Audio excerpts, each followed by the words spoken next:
बिल्ली को मैं नहीं देख रहा, कबूतर आंख बंद कर लेता सोचता मैं बिल्ली को नहीं देख रहा। पर मूर्ख वो ये नहीं जानता कि तुम उसे भले नहीं देख रहे लेकिन बिल्ली तो तुम्हें देख रही। ठीक उसी प्रकार हम अपने मृत्यु को तो भूल गए हैं, आंख मूंद लिए हैं, मृत्यु से निफिक रहे हैं, पर मृत्यु काल रूपी मृत्यु तो हमको देख रहा है, कब झपट्टा मार ले जाए कोई ठीक नहीं है। हम नजरअंदाज करते रहते हैं। जब महाराज परीक्षित के सामने मृत्यु का भय प्रकट हुआ तो महाभागवत सुखदेव जी ने जब सुकृताल में राजा परीक्षित को गंगा किनारे यही भागवत कथा सुनाने के लिए जैसे व्यास गद्दी पे विराजमान हुए, देवताओं को जैसे पता चला वो स्वर्ग से अमृत का कलश लेकर आए। बोले महाराज हमने सुना राजा परीक्षित मरने वाले हैं। हाँ सही सुना महाराज, ये अमृत कलश है, इनको पिला दीजिए, यमन हो जाएंगे और उसके बदले भागवत कथा अमृत हमको पिला दीजिए। सुखदेव जी महाराज बड़ी जोर से हंसे, कह रहे ठगी हो, तुम कांच का टुकड़ा से हीरे की मणि से तुम अदला बदली करना चाहते हो। तुम्हारा स्वर्ग का अमृत कांच का टुकड़ा है, मेरा कथा अमृत करोड़ों की मणि है। कैसे? स्वर्ग का अमृत जो है वो किसको मिलता है? जो पुण्य बड़े बड़े पुण्य के हैं उनको ही तो अमृत मिलता है, पिलाया जाता है। पर ये भागवत कथा अमृत चाहे पापात्मा हो या पुण्यात्मा हो, सबको यह कथा सुनाया जाता है, पिलाया जाता है। दूसरा दृष्टांत, स्वर्ग का अमृत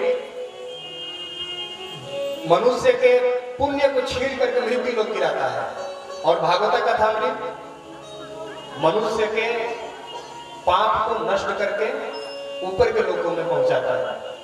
हर तरह से दृष्टि से यह भागवतामृत श्रेष्ठ है।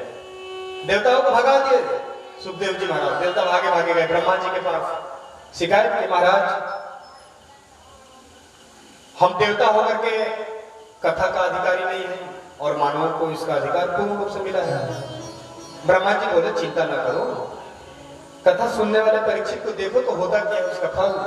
पर जब राजा परीक्षित को 7 दिन में भागवत कथा श्रवण करने के बाद परम पद प्राप्त करते हुए देखा तो ब्रह्मा बाबा भी चकित हो गए और तराजू लिया। एक तराजू के पलड़े पे समस्त वेद शास्त्र उपनिषद रखा और दूसरे पलड़े पर भागवत महापुराण को रखा। जैसे उठाया तो हुआ क्या? लघुन्यानि जातानि गौणमेरेदं महत तथा ऋषिगणा सर्वे विस्मयं परमं ययुः। समस्त पुराणों का पलड़ा ऊपर लटक गया और भागवत जी का पलड़ा नीचे हो गया। इस प्रकार से जय घोष हो गया कि सभी पुराणों में, सभी धर्म शास्त्रों में भागवत जी सबसे सर्वश्रेष्ठ है। एक समय की बात है जब सौनकादि ऋषि चारों भैया सत्संग निमित्त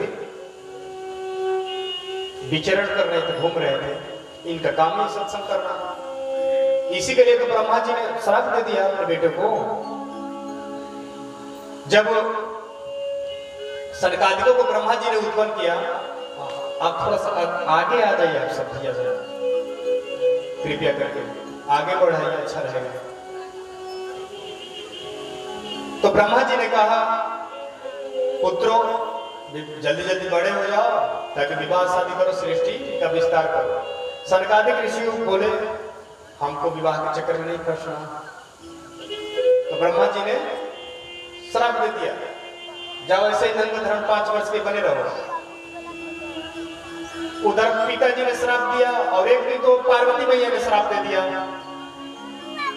चारों ऋषि बद्रीनाथ में विचरण कर रहे थे, घूम रहे थे। तो भोलेनाथ और पार्वती जी नंदी पे सवार होकर जा रहे थे। अब ये चारों 5 वर्ष के हैं, नंगे नंगे हैं, ऐसे टुकुर टुकुर देख रहे हैं पार्वती जी को, भोलेनाथ को। पार्वती ने यह सोची कि टुकुर टुकुर देर से हमारे तरफ देख रहे हैं, लेकिन प्रणाम एक भी बार नहीं कर रहे हैं। पार्वती जी ने श्राप दिया, मूर्खो, ऊंट की तरह देख रहे हो, टुकुर टुकुर जाओ, तुम लोग ऊंट ही बन जाओ। अब ये चारों ऋषि ऊंट बन गए। पर जैसे आगे गए, भोले बाबा ने बताया, अरे देवी, आप जिनको श्राप दी हो जानते हो कौन है? नहीं माना। वो आपके जेठ जी हैं, हमारे वो लोग बड़े भैया हैं। अच्छा भैया, जेठ जी का भी बहुत ही बड़ा एक विशिष्ट स्थान होता है। वो जैसे एक बहुत ही उसके ससुर का नाम था दूधनाथ। एक दिन दूध फटा, बहू सासू माँ से बोली, सासू माँ दूध फट गया। इतने में सास बोली, अरे कलमोही, अपने ससुर का जरा तमीज से नाम लिया कर, तू नहीं जानती तेरे ससुर का नाम है दूधनाथ? क्षमा कीजिएगा माँ जी। फिर जब दोबारा दूध वही फटा तो बहू बोली, माँ जी ससुर जी फट गए। ठीक है। तो जेठ जी का भी बहुत बड़ा महत्व होता है। जैसे एक व्यक्ति था, उसके गुरुजी ने पढ़ा दिया था कि सु का मतलब होता है सुंदर, सुशील, सुमारक, और कु का मतलब होता है कुमार्गी, कुसंगी, कुदृष्टि। कु का प्रयोग नीच जगह होता है, सु का प्रयोग उच्च जगह होता है। व्यक्ति का विवाह हुआ, अपने ससुराल गया, उसके ससुराल के लोग बोलते हैं, कुंवर जी चाय पी लीजिए, कुंवर साहब नाश्ता कर लीजिए, कुंवर साहब विश्राम कर लीजिए। अब वो बेचारा कुंवर साहब सुनते सुनते माथा उसका ठनका। हमको उल्लू समझ रखे हो, मैं जानता नहीं कु का शब्द नीचे व्यक्ति के लिए उपयोग होता है। आपको गुरुजी ने पढ़ाया है कु का प्रयोग कहाँ होता है। मैं जानता हूं कु का प्रयोग कुमार्ग, कुदृष्टि के लिए होता है। सु का प्रयोग अच्छे जगह होता है। तब उन्होंने अच्छा सु का प्रयोग कर, जी सु का प्रयोग। तब उन लोगों ने बोला, भोजन कर लीजिए सुअर साहब, चाय पी लीजिए सुअर साहब। तो हाँ ये ठीक है। तो कुछ ऐसे लोग होते हैं।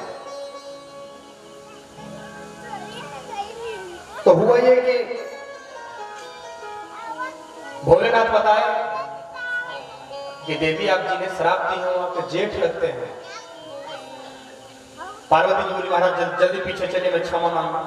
पार्वती जी पीछे आई। तब तक भोलेनाथ बोले, क्यों महाराज मजे में हो? ऊंट बने सरकारी में बहुत मस्त में है भोलेनाथ। क्योंकि मनुष्य शरीर में थे तो नहाने का झंझट था, कपड़ा पहनने का झंझट था, और ऊंट बनने में कुछ नहीं। सीताराम रटते हैं, जब भूख लगती है तो नीम के पत्ते चबा लेते हैं, कहीं लेट जाते हैं। तब पार्वती जी बोली, आप सब हमें क्षमा कीजिएगा, मैं नहीं पहचान पाई। फिर उनके स्वतः स्वरूप में कर देती है। तो नारद जी इन चारों ऋषियों को एक दिन मिल जाते हैं बद्रीनाथ में, पर देखते हैं चारों ऋषि की नारद जी का तो मुंह लटका है। बोले, भैया नारद, ऐसा क्या हुआ जो तुम्हारा मुंह लटका हुआ है? तुम्हारा कौन सा धन चला गया? हुआ क्या है जो तुम मुंह लटकाए घूम रहे हो?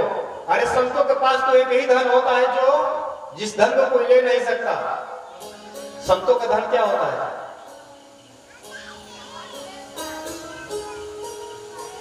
भगवान कृष्ण को खरीदने का मूल्य है, बताया है संतों ने। भगवान कृष्ण ने खुद बताया है कि मुझे जो खरीदना चाहता है उसका मूल्य क्या है? वो अपना मूल्य बता रहे हैं, आप सब भी जान जाओ। भगवान कृष्ण को आप खरीदना चाहते हो, अपने बस में लाना चाहते हो, तो मूल्य है राधा। राधा के मूल्य से भगवान कृष्ण बिक जाते हैं। तो उन्होंने सनकादिकों ने नारद से पूछा, तुम्हारा कौन सा धन चोरी हो गया? संतों के पास तो नाम रूपी धन होते हैं, सीताराम रूपी धन, और उस धन को कोई चुरा नहीं पाएगा। संतों का धन आप भी एक बार याद करना। हमारो धन राधा श्री राधा श्री राधा, हमारो धन राधा श्री राधा श्री राधा, हमारो धन राधा श्री राधा श्री राधा, हमारो धन राधा श्री राधा श्री राधा, हमारो धन राधा श्री राधा श्री राधा, हमारो धन राधा श्री राधा श्री राधा, हमारो धन राधा श्री राधा श्री राधा, हमारो धन राधा श्री राधा श्री राधा, जीवन धन राधा श्री राधा श्री राधा, हमारो धन राधा श्री राधा श्री राधा, धन राधा श्री राधा परम धन राधा राधा राधा राधा राधा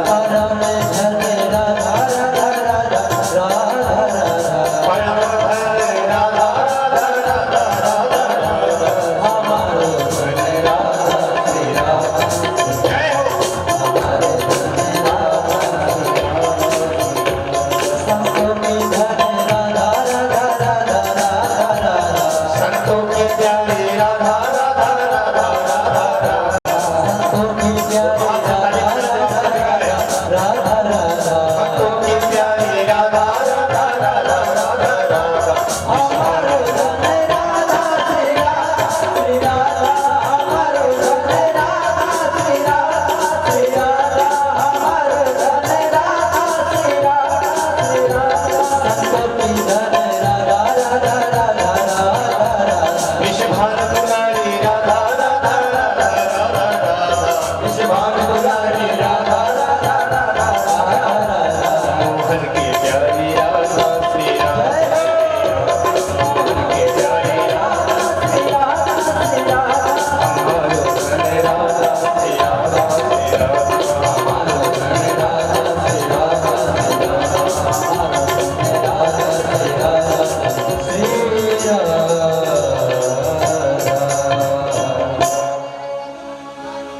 सनकादिक ऋषि पूछते हैं नारद जी से कि संतों का यही परम धन है और इसे कोई चुरा नहीं सकता, फिर भी आपका मुंह क्यों लटका है? तब नारद जी बोले, भैया मैं मृत्युलोक में सत्संग करने हेतु आया, पर बड़ी ही विडंबना है। पहले मैं आश्रमों में गया, पर आश्रमों में हमने क्या देखा?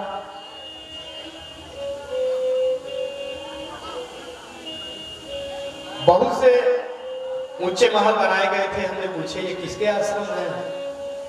आवाज आया त्यागी जी महाराज, त्यागी हैं, इतने महल बना रखे हैं। फिर आगे हम गए, बहुत से शोर सुनाई दे रहा था, हल्ला गुल्ला। पूछे महाराज जी किसका आश्रम है? तो ये मौनी बाबा का है। मौनी बाबा है, फिर भी इतना हल्ला गुल्ला हो रहा है आश्रम में। और आगे बढ़े, बहुत सारे बच्चे खेल रहे थे। हमने पूछे ये किसके आश्रम है? तो ये ब्रह्मचारी जी महाराज के हैं। ब्रह्मचारी है, इतने बच्चे खेल रहे हैं। यह दुख देखा नहीं गया। मैं फिर सोचा गृहस्थों के पास चलो। गृहस्थों के पास आए नारद जी, तो उन्होंने क्या देखा? तरुणी प्रभुता गे है श्याल को बुद्धिदायक कन्या विक्रयणो लोभा दंपतिनां चकलगनम। गृहस्थों के यहां आकर देखा परिवार में कि श्रीमती देवी जी का ही चलावा चलता है आजकल घर में। मैया बाप का सेवा कब तक? माल पानी पास में है जब तब तक। माल पानी जहां खत्म, मैया बाप की सेवा भी खत्म। और देवी जी का ही चलावा चलता है बहुओं का।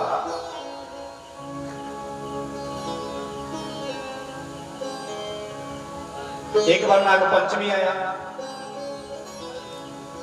एक पति दूध, काजू, किशमिश, शक्कर एक गिलास में मिला के ले गए अपनी पत्नी के पास। बोला देवी ये पी लो। उसने कहा ये क्या है? दूध है। पत्नी बोली आज तक तो दूध कभी पिलाया नहीं, आज बड़ा दूध पिलाने आए हो, क्या बात है? पति बोला देवी आज नागपंचमी है, हमारे मित्रगण बोल रहे थे कि नागपंचमी के दिन नाग को दूध पिलाने का बड़ा महत्व है भैया, तो हम सोचे कि बाहर कहाँ हम नाग ढूंढने जाए, हमारे घर में ही नागिन पड़ी है उसी को पिला देते हैं, तो इसलिए देवी आप पी लो। तो आजकल ये घर में देवियों का चलावा ही है। नारद सनकादिक ऋषियों से बता रहे हैं कि गृहस्थों में मैं देखा तरुणी प्रभुता के है, देवियों का ही चलावा है। और श्यालको बुद्धिदायक अगर घर में कोई कार्य होता है तो किसके सलाह से? ससुराल से साले साहब से सलाह लिया जाता है इस कार्य को कैसे किया जाए। जैसे जैसे साले साहब कहेंगे वैसा ही होगा भैया। एक हमारे ब्रज में कहावत है, दीवार बिगाड़े आरो घर बिगाड़े सारो। इसका अर्थ ये हुआ दीवार में बहुत सी अलमारियां निकाल दी जाए तो दीवार कमजोर हो जाती है, बिगड़ जाती है। और जिस घर में साले साहब की सलाह होने लगती है तो घर भी बिगड़ जाता है। महाभारत देख लीजिए, शकुनी का चलावा चला, पूरा महाभारत खड़ा हो गया। तो साले साहब के सलाह से ही कोई कार्य होता है।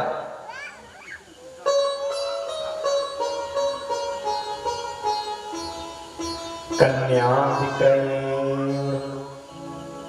विवाह शादी भी आजकल होता है तो दहेज लेने वाला वाह वाह करता है और देने वाला आह आह करता है। समधि एक समान है नहीं। अरे समधि तो उसे बोलते हैं जो दोनों का समभाव हो, पर एक को लेने से उसका पेट नहीं भर रहा है, देने वाला आह आह कर रहा है। ऐसा होता है, हमने भी सुना है। जैसे किसी का विवाह होता है तो उसके कोई मित्र पूछते भैया क्या क्या मिल रहा है, भैया एक बाइक मिल रही है, इतने पैसे मिल रहे हैं। उसका मित्र होता है वाह क्या बात है, इतना तुमको मिल रहा है, वाह वाह उधर हो रहा है। और जो दे रहा है बिटिया का बाप वो कैसे आह करके इकट्ठा करके दे रहा है। कन्या विक्रय और कन्या का क्रय विक्रय होने लगा महाराज। एक बहू दहेज लेके आई,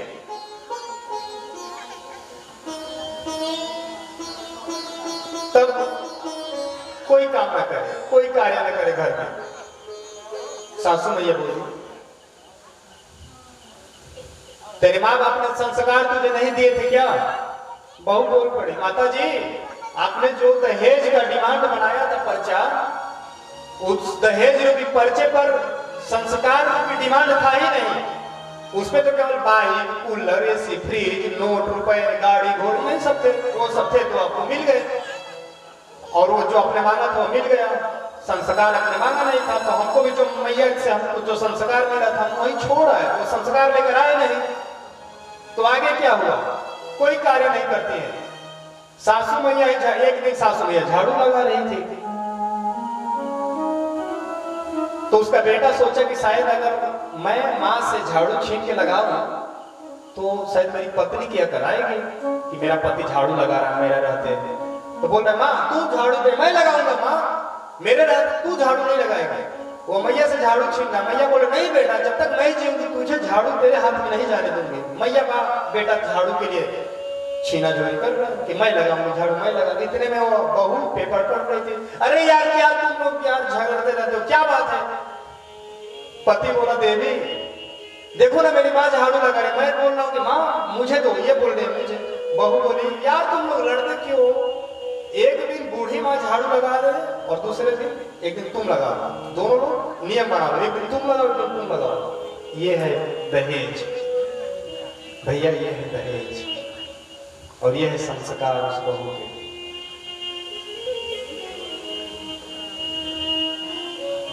इतना होने के बाद में नारद जी ने सोचा कि फिर भी दोनों दंपति में शायद प्रेम होगा, पर फिर भी दंपति नाम चक्कलतनम, फिर भी प्रायः रोज सुबह से शाम तक पति पत्नी में ठुक ठुकुर होता ही रहता है, कोई सुख नहीं, लड़ाई होती ही रहती है। घर में आओ, जैसे पति घर में आता है तो टीवी या बीवी चिल्लाते ही मिलती है, या तो बीवी चिल्लाती होगी बिना मतलब के, या तो टीवी चलती होगी। यह संस्कार है। कारण क्या है? पतिदेव बाहर से भूखे आते हैं, तो जो पत्नी रोटी बनाती है भोजन के लिए, पहली रोटी होता है गौ के लिए कि गौ माता को खिला दो रोटी। तो अब पहले पति आते हैं तो पहली रोटी देवी जी पति जी को खिला देती हैं, तो पति जी बन गए गाय, क्योंकि गाय का हिस्सा खा लिए तो सीधा साधा गौ बन गए। और लास्ट वाली रोटी होती है कुत्ते का हिस्सा, लास्ट वाली रोटी पत्नी खा लेती है तो कुत्ता की तरफ भोगती रहती है। तो क्यों ना हो कलकनम, क्यों नहीं कर रहा होगा? इस प्रकार नारद जी बताते हैं कि भैया जब मैं गृहस्थों के यहां से भी घूम के आगे जब बढ़ा, घूमते घूमते जैसे मैं वृंदावन धाम में पहुंचा, वृंदावन धाम, वहां बड़ा एक विचित्र ही देखा। यमुना तट पर बहुत सी स्त्रियां एक स्त्री को पंखा कर रही हैं और दो बूढ़े पड़े हैं। तो मैं सोचा जाके कारण पूछूं क्या कारण है। पर भी नारद जी सोचते कहीं मैं पास में जाऊंगा, स्त्रियां पूछेगी आप बाबा बैरागी क्यों आप स्त्रियों के बीच में आते हो? फिर इतना हिम्मत ना हुई, पीछे से लौट पड़ा, नहीं गया, पास में जाने की हिम्मत ना हुई। पर जैसे मैं लौट पड़ा इतने में वो स्त्री जो बीच में बैठी थी वो बोल पड़ी, भो भो साधो क्षणं तिष्ठः मचिन्ताम विनाशयः दर्शनं तव लोकस्य सर्वथा परम। वह कन्या बोली महाराज जी एक मिनट तो ठहरिए प्रभु, आप जैसे संतों के एक मिनट दर्शन करने मात्र से हम जीवों के दुख दूर हो जाते हैं। और हम लोग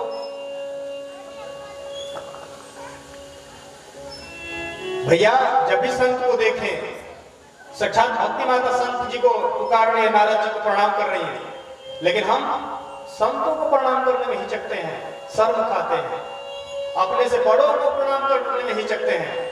अच्छा एक बात बताइए, कौन कौन अपने माता पिता का पैर छूता है? जरा हाथ उठा दे।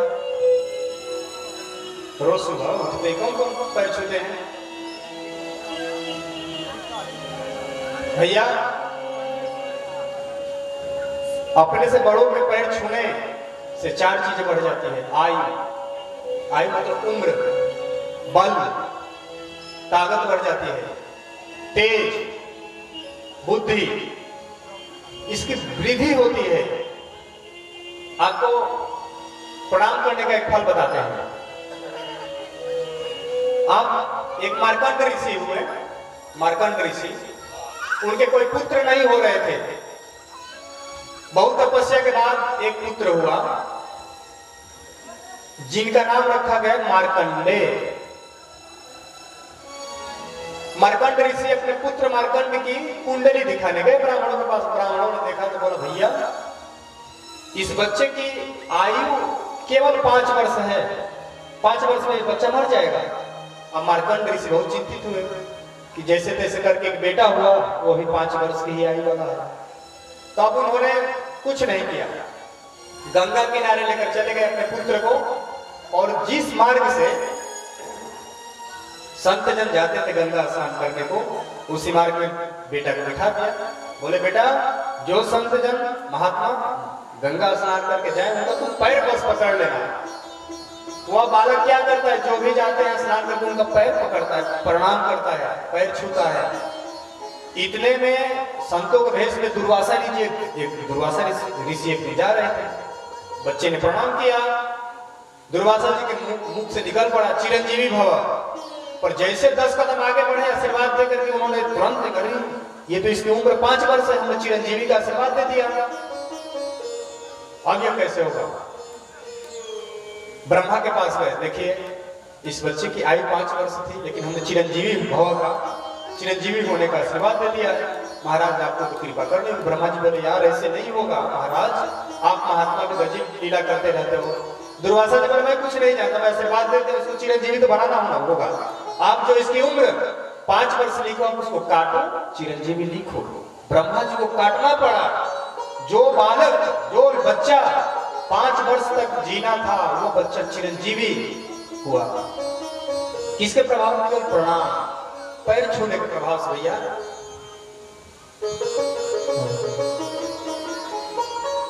हम लोग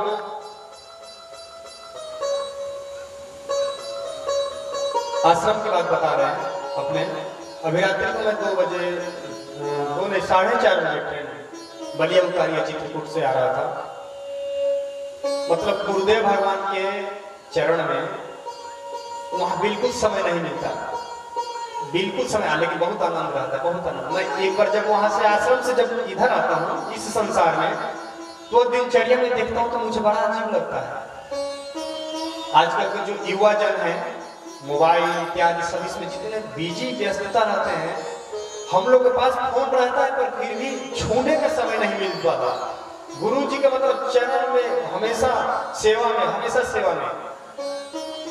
जब भोजन पाते हैं तो हम सब गुरु भाई जन, ये भी गुरु भाई है पीछे, शीत प्रसाद, जूठन प्रसाद लेने के लिए ताकते रहते हैं। इतनी जूठन के लिए हम लोग आपस में लड़ते रहते हैं, नहीं तुम इतना लिए हो, तुम ज्यादा लिए हो, मैं कम लिया हूं। गुरु जी की सेवा रात तक चरण दबा, आज उसका प्रभाव मैं क्या बताऊं, कितना आनंद है। कहां से कहां गुरु कृपा के बल पर। तो कहने का मतलब है कि प्रणाम हम सबको करना चाहिए। लेकिन आजकल की विडंबना है, आजकल के नए मॉडल के बच्चे जो है प्रणाम नहीं करते हैं तो कहां घुटना छूते हैं। अरे यार घुटना में क्या रखा है? दर्द रखा है, गठिया होता है घुटना में। घुटना छू के गठिया मिलेगा, क्योंकि जहां छुओगे वो पुण्य जो होता है अंगूठे में होता है। जैसे कोई स्नान करता है, नहाता है तो सिर पे जल डालता है तो पानी कहां से गिरते गिरते गिरते गिरते अंगूठा से नीचे गिरता है ना। उसी प्रकार जो व्यक्ति जितने पुण्य कर्म करते हैं, सारे शरीर से उसके पुण्य कर्म आके अंगूठे में समाहित होते हैं, और उस अंगूठे को जो स्पर्श करके प्रणाम करता है उसके पास पुण्य चला जाता है। लेकिन आप घुटना छू रहे हो तो घुटना में जो रखा होगा वही तो जाएगा। तो घुटना में दर्द रहता है। आप यहाँ बैठे हो, अभी देखो ऐसे ऐसे पैर करके बैठे हैं, क्या क्यों? घुटना दर्द कर रहा है। साबित हो गया कि घुटने में दर्द है, तो घुटना छूओगे तो दर्द आपके पास जाएगा और गठिया ले रहे हो। तो इसलिए प्रणाम का ही विधान जान जाओ, चरण स्पर्श करो।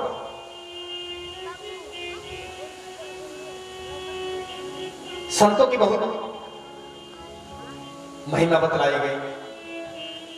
आग लगी आकाश में, झरझर गिरे अंगार, संत न होते जग में तो जरी मरता संसार। यह जो पृथ्वी है 7 खंभों पर टिकी है, 7 खंभे, जिसमें एक खंभा संत भी है। संत है एक खंभे, सदाचारी ब्राह्मण है एक खंभे, गौ है एक खंभा, सत्य है एक खंभा, पति व्रता पवित्र स्त्रियां है एक खंभा। 7 खंभे पे पृथ्वी टिकी है भैया।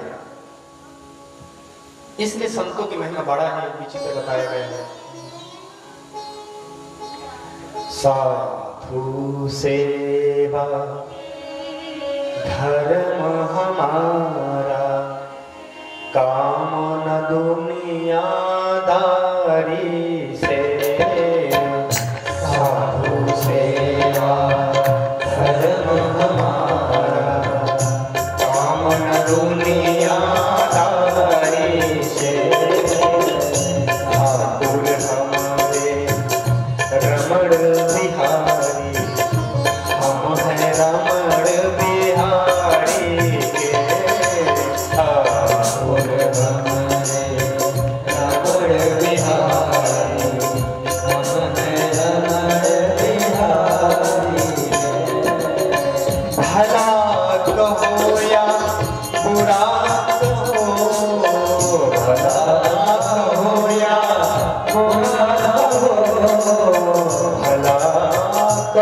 या बुरा तो भला हो या बुरा तो हो गए रमण बिहारी के हम हो गए वहाँ के बिहारी के ठाकुर हमारे रमण बिहारी हम हैं रमण बिहारी ठाकुर हमारे रमण बिहारी हम हैं रमण बिहारी ठाकुर हमारे रमण बिहारी हम हैं रमण बिहारी। नारद जी सनकादिक ऋषियों को बताते हैं कि उस देवी ने भक्ति मैया ने यमुना तट पर हमको बुलाया और अपना दुख बताया कि महाराज मैं भक्ति हूं, भक्ति देवी। मेरा जन्म द्रविड़ देश में हुआ, कर्नाटक में बड़ी हुई, पली हूं, महाराष्ट्र इत्यादि में बड़ा मेरा सम्मान हुआ। आदि प्रदेशों में बड़ा मुझे कष्ट भी झेलना पड़ा, पर मैं घूमते घूमते जैसे श्री वृंदावन धाम में आई तो न जाने ऐसा क्या हुआ कि माता युवती हो गई, नव युवती 16 वर्ष की, और बेटा जो दोनों थे ज्ञान वैराग्य वो बूढ़े हो गए। अब बताइए महाराज, मैया को सबसे बड़ा दुख तो इसी यही तो हो सकता है। माता नव युवती हो, बेटा बुजुर्ग बूढ़े हो, कैसे मैया सहेगी? आप कोई उपाय बतलाइए महाराज, क्योंकि संतों के जीवन ही होते हैं जीवों में कल्याण करने हेतु। पर आज विडंबना है। भावार्थ क्या है इसका मतलब? भक्ति तो हम खूब करते हैं, पर ज्ञान वैराग्य समन्वित भक्ति नहीं करते। कोई भक्ति करते हैं, सुबह उठे, स्नान किए, अगरबत्ती दिखाना, कीर्तन करना, व्रत करना। आजकल बहुत व्रत में लोग करते, संतोषी मैया का बहुत से लोग, जो कि पुराणों में कहीं लिखे नहीं है। हम भक्ति तो करते हैं पर ज्ञान वैराग्य समन्वित भक्ति नहीं करते हैं, केवल भक्ति, कोरी भक्ति। तो जिस प्रकार माता का पुत्र के बिना मातृत्व पूर्ण नहीं है, उसी प्रकार भैया ज्ञान वैराग्य के बिना आपकी भक्ति बांझ है। केवल भक्ति करोगे तो बांझ है। ज्ञान वैराग्य समन्वित भक्ति करो। आपने देख लिया वो ऐसे कर रहे थे, संतोषी भैया के व्रत रख रहे थे, जो कहीं पुराण में लिख नहीं। जैसे अंधी भक्ति किसे कहते हैं? जैसे आजकल बलि प्रथा है महाराज, हमारे गांव में ऐसा पूजा चढ़ता है, बलि होती है साल साल हर साल। पूर्वजों ने ऐसे करते आया है, हम लोग भी करते हैं। पर ये हम नहीं जानते कि पूर्वजों ने किस उद्देश्य से उस समय किया था, क्या कारण था। जिस प्रकार एक आदमी मंदिर दर्शन करने जा रहा था, ऐसे सीढ़ियां थी, बारिश हुआ था, तो बारिश के कीचड़ से उसकी धोती में मिट्टी न लगे, इसके प्रभाव से वो धोती उठा लिया और धोती उठा के मंदिर दर्शन करने जा रहा था। और यह दृश्य उसके बेटा ने देख लिया। तो बाप तो कुछ दिन बाद पधार गए, मर गए। अब बेटा जब भी मंदिर दर्शन करने जाए, धोती उठा ले घुटने पर, धोती उठा के दर्शन करने जाए। किसी ने पूछा, नहीं यार तू धोती क्यों उठा के जाता है मंदिर में? उसने कहा, तू नहीं जानता, मेरे पिताजी ऐसे ही धोती उठा के जाते थे मंदिर दर्शन करने। पर वो ये नहीं जानता कि पिताजी क्यों धोती उठा के दर्शन करने जाते थे। उस समय बारिश हुआ था, उस समय की परिस्थिति कुछ अलग थी। परिस्थिति अनुसार वो धोती उठा के जाते थे मंदिर दर्शन करने। आज जो है तुम उन्हीं का आज परंपरा अपना रहे हो। ठीक उसी प्रकार हम भी भक्ति तो बहुत करते हैं, सभी लोग स्नान ध्यान करते हैं, सुबह अगरबत्ती इत्यादि पूजा पाठ। कितने लोग तो आसन इत्यादि नहीं लगाते। भैया आप जो भी पूजा पाठ करोगे अगरबत्ती दिखा लो, जब तक कर लो, ये सब आसन पे बैठ के ही करना चाहिए। बिना आसन के करोगे, पहली बात देवराजेंद्र जो है ना, अब जो भी भक्ति करोगे बिना आसन के करोगे, आप तो पूजा पाठ करके उठ गए। देवराजेंद्र का तुरंत पुण्य चोरी कर लेता है। अब आप समझो, आप व्रत किए 24 घंटे, अन्न त्यागे, पूजा पाठ किए और फल इंद्रा के मिनटों में लेकर चला गया। कारण क्या है? बिना आसन के जब भी भक्ति करना चाहिए, जब भी अनुष्ठान व्रत रखे, आसन पे बैठ के ही पूजा पाठ करे और एक चम्मच जल जरूर आसन के नीचे छोड़े, मंत्र बोल के ओम सक्राय नमः, जल छोड़ दे, तब इंद्र नहीं ले पाएगा आपका पुण्य। आसन को जहां बैठे वहां प्रणाम कर ले, फिर उठे। नहीं तो इस तरह आप जो भी करेंगे वो सारा पुण्य, आप इधर मेहनत कर रहे हो, माजा कोई और मारेगा। तो कहने का तात्पर्य है कि आजकल हम भक्ति तो बहुत करते हैं, पर ज्ञान वैराग्य समन्वित भक्ति नहीं करते हैं। ज्ञान वैराग्य समन्वित भक्ति करने का मतलब यह है कि जैसे जैसे हम भक्ति भगवान की करते जाएंगे, जैसे जैसे भगवान के प्रेम में हमारी प्रगाढ़ता होगी, तो भक्ति के बेटा है ज्ञान। जितना भक्ति करेंगे हमें अपने आप ही ज्ञान मिलता जाएगा। और दूसरे बेटा का नाम है वैराग्य। अपने आप एक दिन संसार से वैराग्य होने लगेगा। जिस प्रकार कोई भूखा व्यक्ति हो, भोजन करता है तो हर ग्रास ग्रास पर उसकी भूख मिटती जाती है, पेट भरता जाता है, शरीर में बल होता जाता है। ठीक उसी प्रकार हम जैसे जैसे ज्ञान वैराग्य समन्वित भक्ति करेंगे तो हमारी भक्ति भी बढ़ेगी, हमारा ज्ञान भी बढ़ेगा, अंधी भक्ति के चक्कर में नहीं पड़ेंगे और वैराग्य भी हो जाएगा संसार से।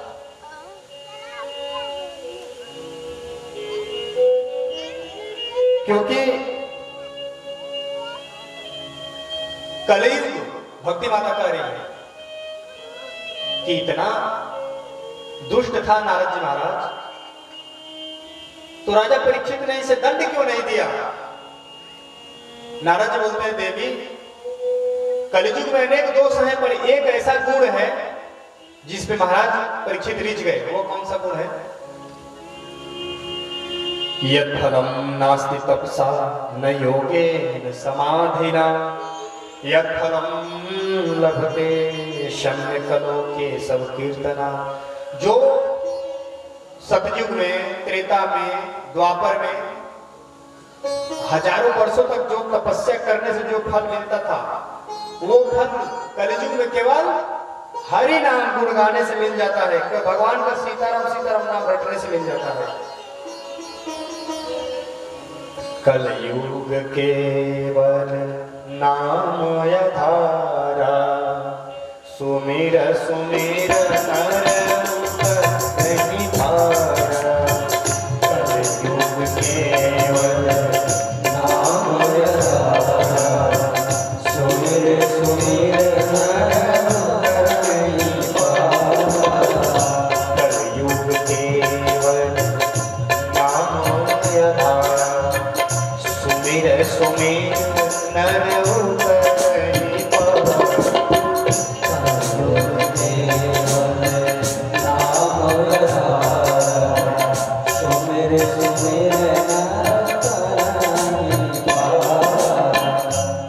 भक्ति में गदगद हो गई नारद जी के वचन सुन के। बोली महाराज, आपके एक वचन सुन के कयाधु नंदन प्रहलाद परम आचार्य बन गए हो और सुनीति पुत्र ध्रुव जी महाराज आर्य तो ध्रुव लोक में चमक रहे हैं। 5 वर्ष की अवस्था में भगवान हरि को, नारायण को सामने प्रकट कर दिया, केवल आपके एक वचन। जयति जगति माया यस्य काया धवस्ते, जयति जगति माया यस्य काया धवस्ते। वचन रचन में तुम केवलम जगत ले बचन रचन ध्रुव पदम व्यापयत कृपा को ध्रुवोऽयं सकल कुशल पात्रं ब्रह्मपुत्रं नतास्मि ब्रह्मपुत्रं नतास्मि जयति जगति माया यस्य काया नमस्ते वचन रचनमेकं केवलं च कल्ले जयति जगति माया यस्य काया नमस्ते वचन रचनमेकं केवलं च कल्ले। इस प्रकार भक्ति मैया नारद जी की बहुत महिमा गाई। तब नारद जी बोले, मां अब चिंता न करो,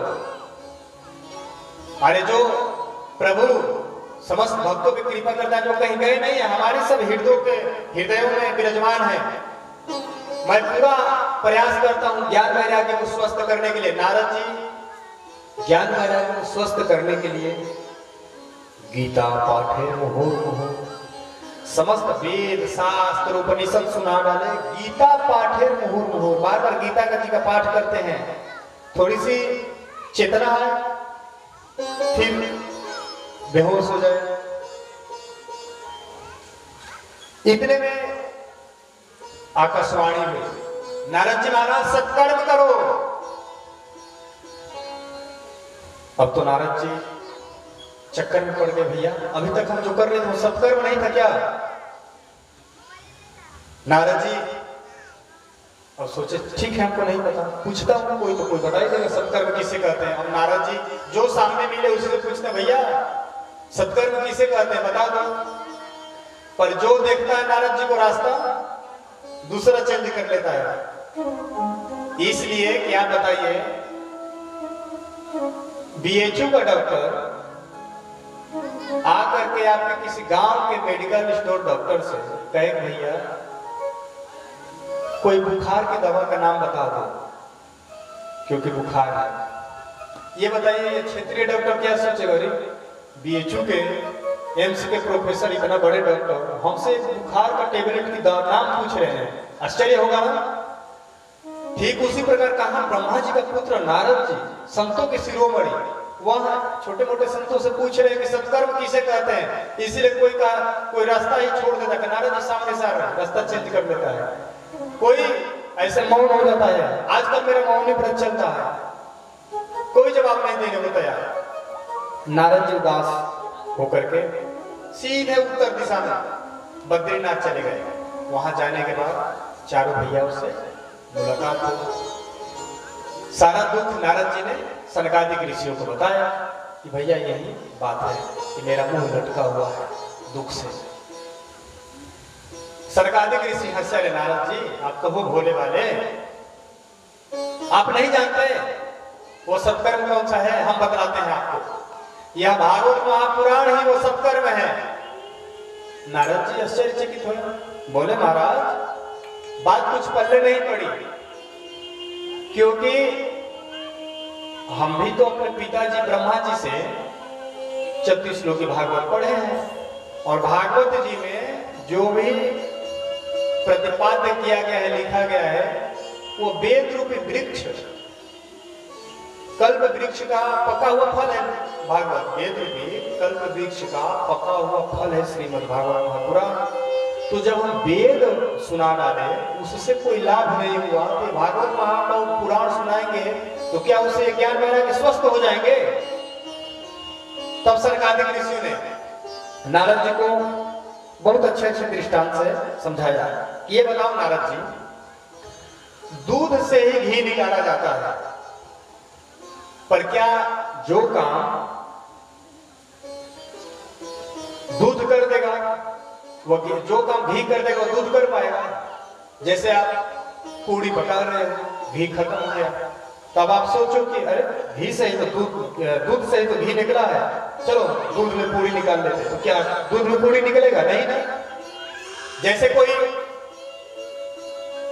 आम का मीठा फल खाए और बोले वाह भैया, जब फल इतना मीठा है तो उसका वृक्ष पेड़ कितना मीठा होगा, और फल को फेंक के डालियां तोड़ के चबाने लगे तो क्या कोई रस मिलेगा? जिस प्रकार गन्ना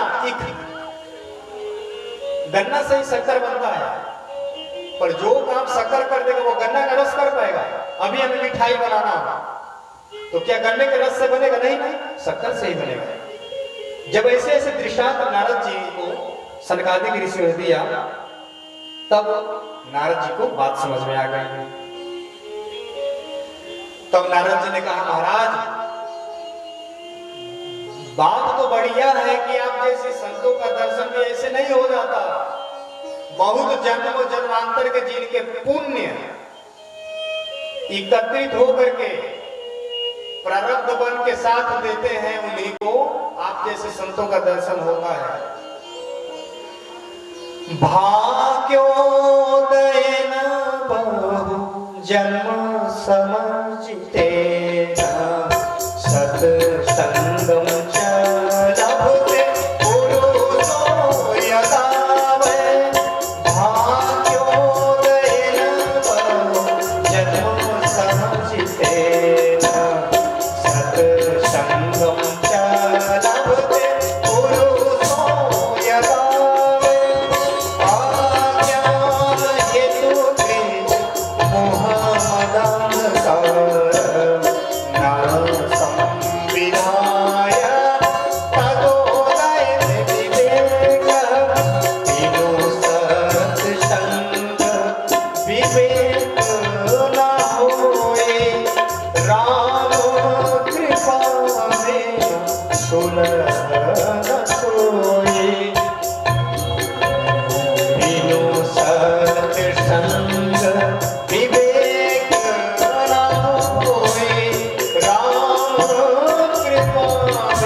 उदय होते हैं, एकत्रित होते हैं, उनको ही साक्षात भगवान ही संत रूप में, गुरु के रूप में उनके जीवन में मिलते हैं और मिल करके उनको सत्संग देते हैं।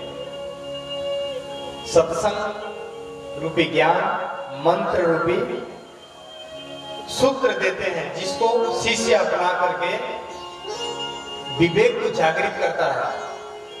सत्संग से ही विवेक की जागृति होती है। बिन सत्संग विवेक न होई। बुद्धि तो सबके पास है, पर विवेक शून्य है। बुद्धि में विवेक में बड़ा अंतर होता है। बुद्धि का बाप है विवेक।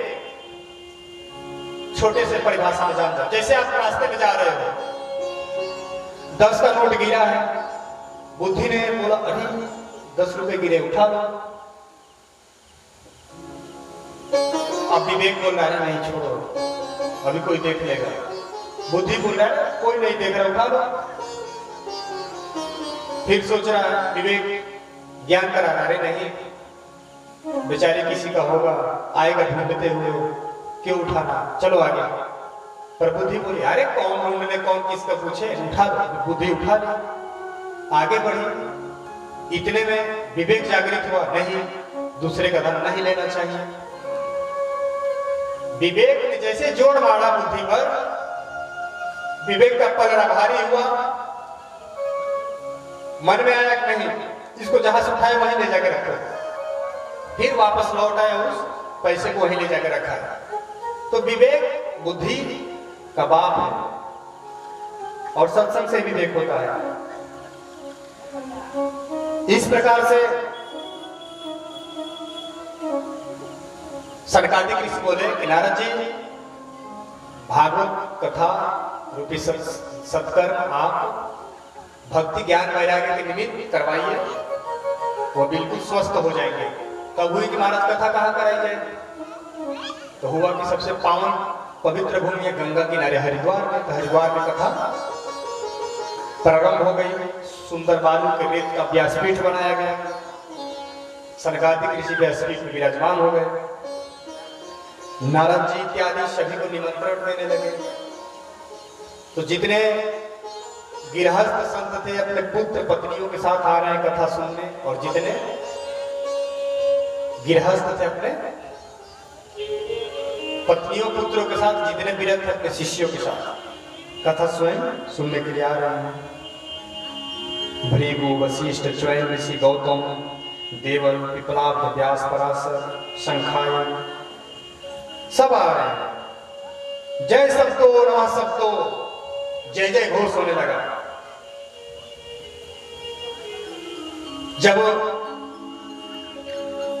सभी लोग जय जयकार बोलने लगे, बोल भागवत भगवान की जय हो। सदा सेव्य श्रीमद् भागवती कथा, सदा सेव्य श्रीमद् भागवती कथा, यस्य श्रवण समासेन हरि चित्तम समाधये।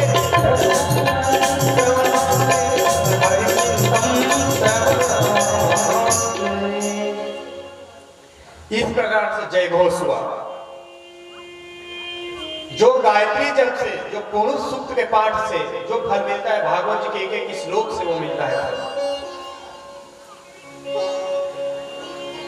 सनकादिक ऋषि बोल रहे, नारद जी इस भागवत कथा को जो न सुन पा रहा, जो इसका रस न ले रहा पा रहा है, वो चंडाल है, वह सोते हुए मुर्दा का समान है। महाराज हजारों गालियां दे डाली। नारद जी बोल पड़े, महाराज गाली क्यों दे रहे हो? सरकारी बोले, मैं नहीं दे रहा, देवता दे रहे हैं स्वर्ग से। क्या इस भागवत कथा को सुनने के लिए हम लोग अमृत का कलश लेकर गए, पर फिर भी हमको भगा दिया गया, हम नहीं सुन पाए। और इन मनुष्यों को कितने आसानी दुर्लभ से भागवत कथा रसपान कराया जा रहा है, कितने सुलभ है इनके लिए, फिर भी ये देखो अपने घर में तांडव बट्टा मार के सोए हैं। मनुष्यों को गाली दे रहे हैं देवता, ऊपर से स्वर्ग से, जो भागवत कथा से वंचित है। इस प्रकार से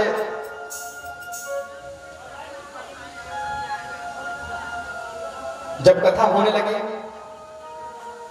उसी कथा के मध्य में भक्ति मैया अपने ज्ञान वैराग्य पुत्रों के साथ बीच में प्रकट हो गई, ताता थैया करके नृत्य करने लगे।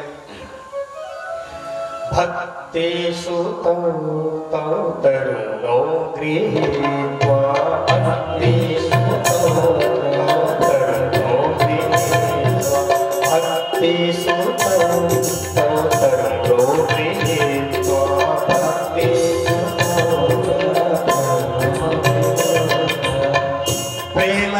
रूपा सहसा विराशित, प्रेम रूपा सहसा विराशित, श्री कृष्ण गोविंद हरे मुरारे, श्री कृष्ण गोविंद हरे मुरारे, नाथि नामानि मुहुर्वदन्ति, नाथि नामानि मुहुर्वदन्ति। भक्ति मैया अपने दोनों पुत्र ज्ञान वैराग्य के साथ सभी संत समुदाय के बीच में प्रकट होकर के ताता थैया करके नाचने लगे, कीर्तन होने लगा। श्री कृष्ण गोविंद हरे मुरारे, हे नाथ नारायण वासुदेव, श्री गोविंद हरे मुरारे, हे नाथ नारायण वासुदेव, श्री कृष्ण गोविंद हरे मुरारे, हे नाथ नारायण वासुदेव, श्री गोविंद हरे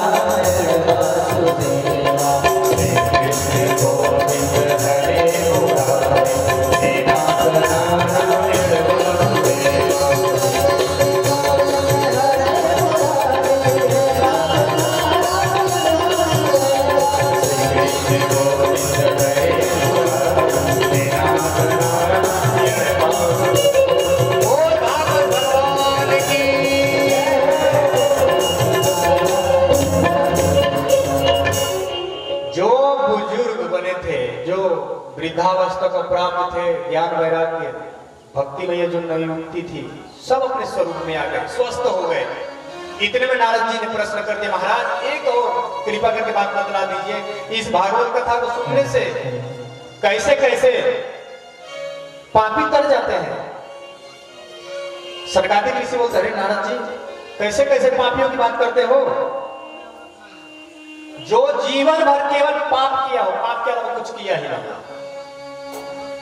और वह पाप करके मर गया हो, मरने के बाद भूत बन गया हो, और उसके नाम से भी, अच्छा जो जीवन भर पाप करेगा मरेगा तो भूत ही तो बनेगा, तो जो जीवन भर पाप किया हो, मर के प्रेत बना हो, वैसे लोग कल्याण हो जाता है। तो क्या ऐसा कोई दृष्टांत है? तब नारद जी फिर बता रहे हैं, सरकार के ऋषि नारद जी बता रहे हैं, ये मानवा पापकृतस्तु सर्वदा, ये मानवा पापकृतस्तु सर्वदा, सदा दुराचारता विमार्गसा, ये मानवा पापकृतस्तु सर्वदा, सदा दुराचारता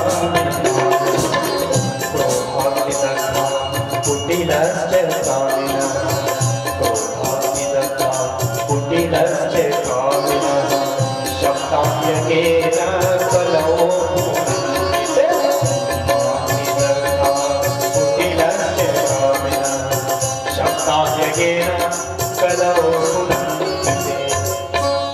क्रोधाग्नि दग्धाग्नि कुटिलश्च कामिनः, जो बिल्कुल क्रोध की आग में जलता हो, वैसा पापी भी कदापि मर के प्रेत बन जाए, उसके नाम से अगर भागवत कथा सप्ताह यज्ञ कराई जाए, उसका उद्धार हो जाता है, भगवान के परम पद को प्राप्त हो जाता है। नारद जी बोले, भैया ये कलयुग है, सभी लोग प्रमाण मानते हैं, क्या ऐसा कोई प्रमाण है आपके पास? सरकार जी बोले, बिल्कुल है। अच्छा तो सुनाओ। ठीक है नारद जी, हम आपको एक इतिहास सुनाते हैं। यह ऐसा इतिहास है कि इस इतिहास को सुनने मात्र से भी भगवान के धाम को लोग चले जाते हैं। ठीक है, सुनाइए इतिहास। तब सनकादिक नारद जी को इतिहास सुनाने लगे कि भैया एक तुंगभद्रा नदी के किनारे एक आत्मदेव नाम के ब्राह्मण रहते थे, जिनका काम था पूजा पाठ यज्ञ इत्यादि कराना। उनके घर में धन संपदा बहुत सारी थी, पर दुख एक ही बात की थी, उनका कोई संतान नहीं था। अरे उन्होंने जो गैया पाल रखी थी, गैया का भी बछड़ा ना हुए। जो दरवाजे पे आम का वृक्ष था वो भी मोजर लेता है पर फल नहीं देता है। अब वो ब्राह्मण बहुत दुखी, पड़ोसी जन सब बोलते हैं कि पंडित जी के पास सब कुछ तो है, पर देखो संतान नहीं है, बड़ा भक्त बनते हैं। ये सब ताना बाना सुन सुन के वो ब्राह्मण बड़ा दुखी हो गए। बोले कि ऐसे जीवन जीने से क्या फायदा, चलो मरे। जंगल में जाकर रो रहे हैं, विलाप कर रहे हैं। इतने में एक संत ने देखा कि कोई रो रहा है जंगल में। संत सोचे कोई भगवान के लिए रो रहा होगा, प्रायः जंगल में भगवान के लिए ही लोग जाते हैं और रोते ही है तो भगवान के लिए। जाके संत ने पूछा उस ब्राह्मण से, क्यों रो रहे हो भाई? ब्राह्मण बोला, महाराज अवभाग्य आपका जो दर्शन हुआ। महाराज मेरे घर में सब कुछ है,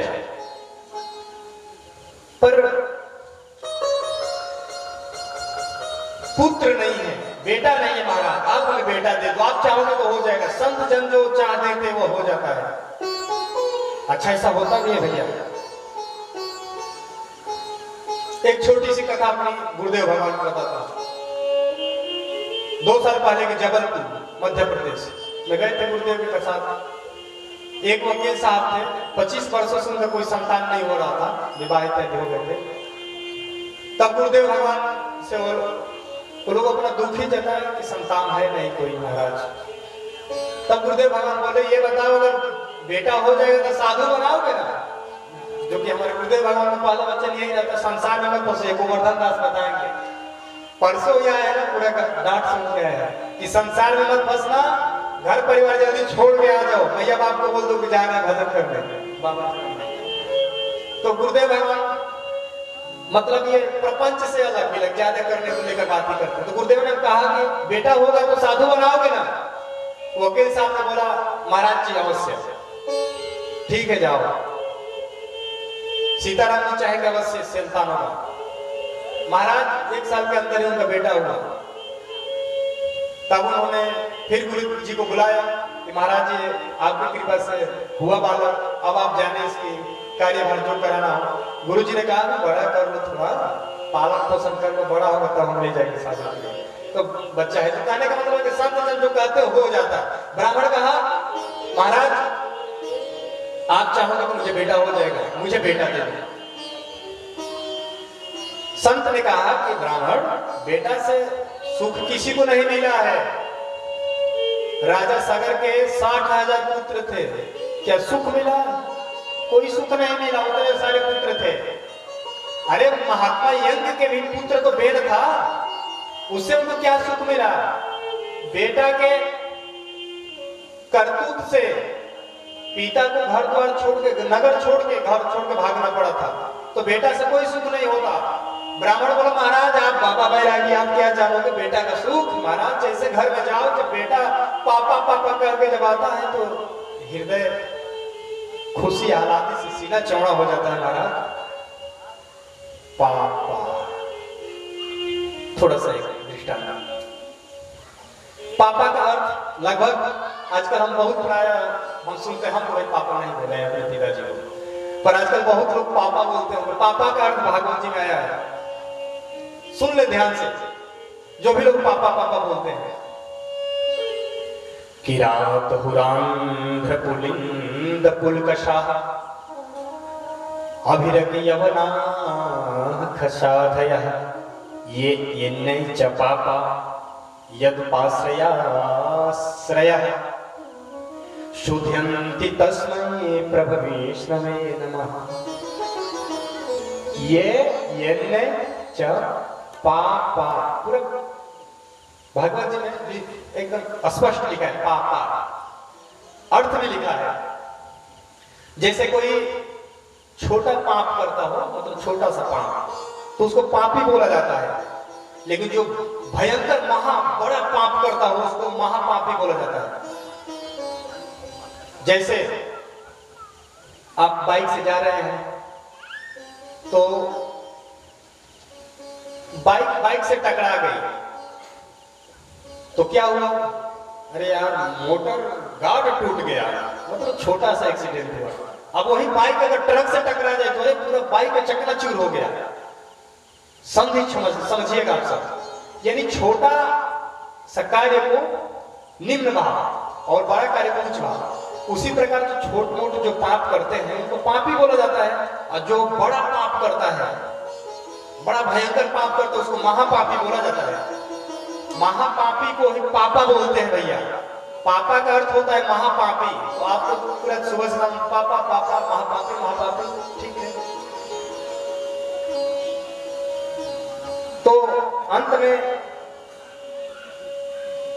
संत ने समझाया, पर ब्राह्मण न माना, रोने लगे। बोले महाराज आप बेटा तो नहीं, तो मैं सिर पटक के यही आत्महत्या कर लूंगा, ब्रह्महत्या आपको लगेगा।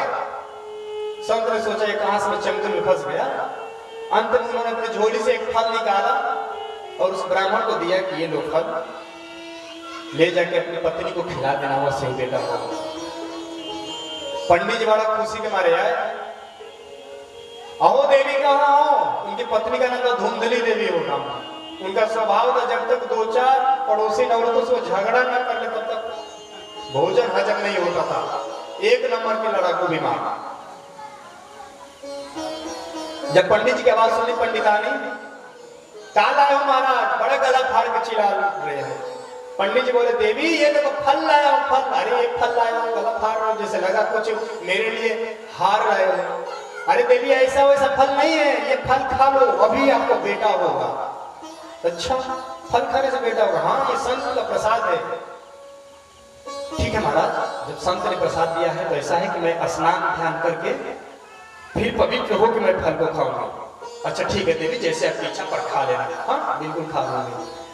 आप धुंधली देवी उस फल को लेकर के सोचने लगी, फल से भी कहीं बेटा होता है। इतने में पड़ोसी ला गई। पड़ोसी से बोली, बहन ये देखना, पंडित जी लाए हैं फल, कोई बाबा बैरागी दिए हैं, बोल रहे बेटा हो जाएगा, खा लो। पड़ोसी बोली, देख बहन, संतों का आशीर्वाद तो होता ही है, इसलिए तुम खा लो, अवश्य ही बेटा होगा, जैसा कहे वैसा करो। तब धुंधली बोली कि बहन, हमने सुना है कि गर्भवती स्त्री ज्यादा तेज दौड़ नहीं सकती। पड़ोसी बोली, हाँ ये तो सही बात है भाई, पर तुझे कहां दौड़ना। तब धुंधली बोली, देख बहन, मान ले घर में हूं, मैं गर्भवती हूं, अचानक कहीं मेरे घर में आग लग जाए, कहीं भूकंप आ जाए, अचानक का भागना पड़े, रिस्क नहीं लेने का। बाकी घर परिवार वाले तो भाग के अपना जान बचा लेंगे, मैं तो दौड़ नहीं पाऊंगी, मैं मारी जाऊंगी। अच्छा, फिर धुंधली बोली, बहन मैं सुना हूं कि जो गर्भवती स्त्री होती है उनका भोजन कम हो जाता है, कम भोजन करती है, आहार कम हो जाता है। पड़ोसी बोली, हाँ बहन ये भी सही बात है, आहार कम हो जाता है, भोजन कम करती है। तब धुंधली बोली, अरे तो मैं कमजोर हो जाऊंगी, कम खाऊंगी तो मेरा घर का काम कौन करेगा। तब पड़ोसी बोले, अरे काय को चिंता करती है, अपने ननद को बुला लेना 4 माह पहले ही, खूब घर का काम कराना, फिर बाद में बधाइया के लिए कुछ दे देना उसे। धुंधली बोली, बहन तू नहीं जानती, मेरी ननद 1 नंबर की चोटी है, वो 4 महीने में तो मेरा पूरा घर साफ कर जाएगी। अच्छा, तब फिर धुंधली पूछी, अच्छा बहन चल अब तू बोलती है तो मैं खा ही लूंगी इस फल को, पर एक बात बता, हमने सुना है कि सुखदेव जी महाराज अपने मां के पेट में 12 वर्ष तक थे। पड़ोसी बोली, हाँ बहन मैं भी सुना है। तब धुंधली बोली कि बहन अगर कहीं मेरा बेटा 1-2 वर्ष 2-4 वर्ष पेट में रहा तो मैं ऐसे जीवित ही मारी जाऊंगी, इसलिए रिस्क नहीं लेने का बहन। एक तो बेटे को जन्म देते समय माँ का दूसरा जन्म होता है, इसलिए रिस्क नहीं लेना।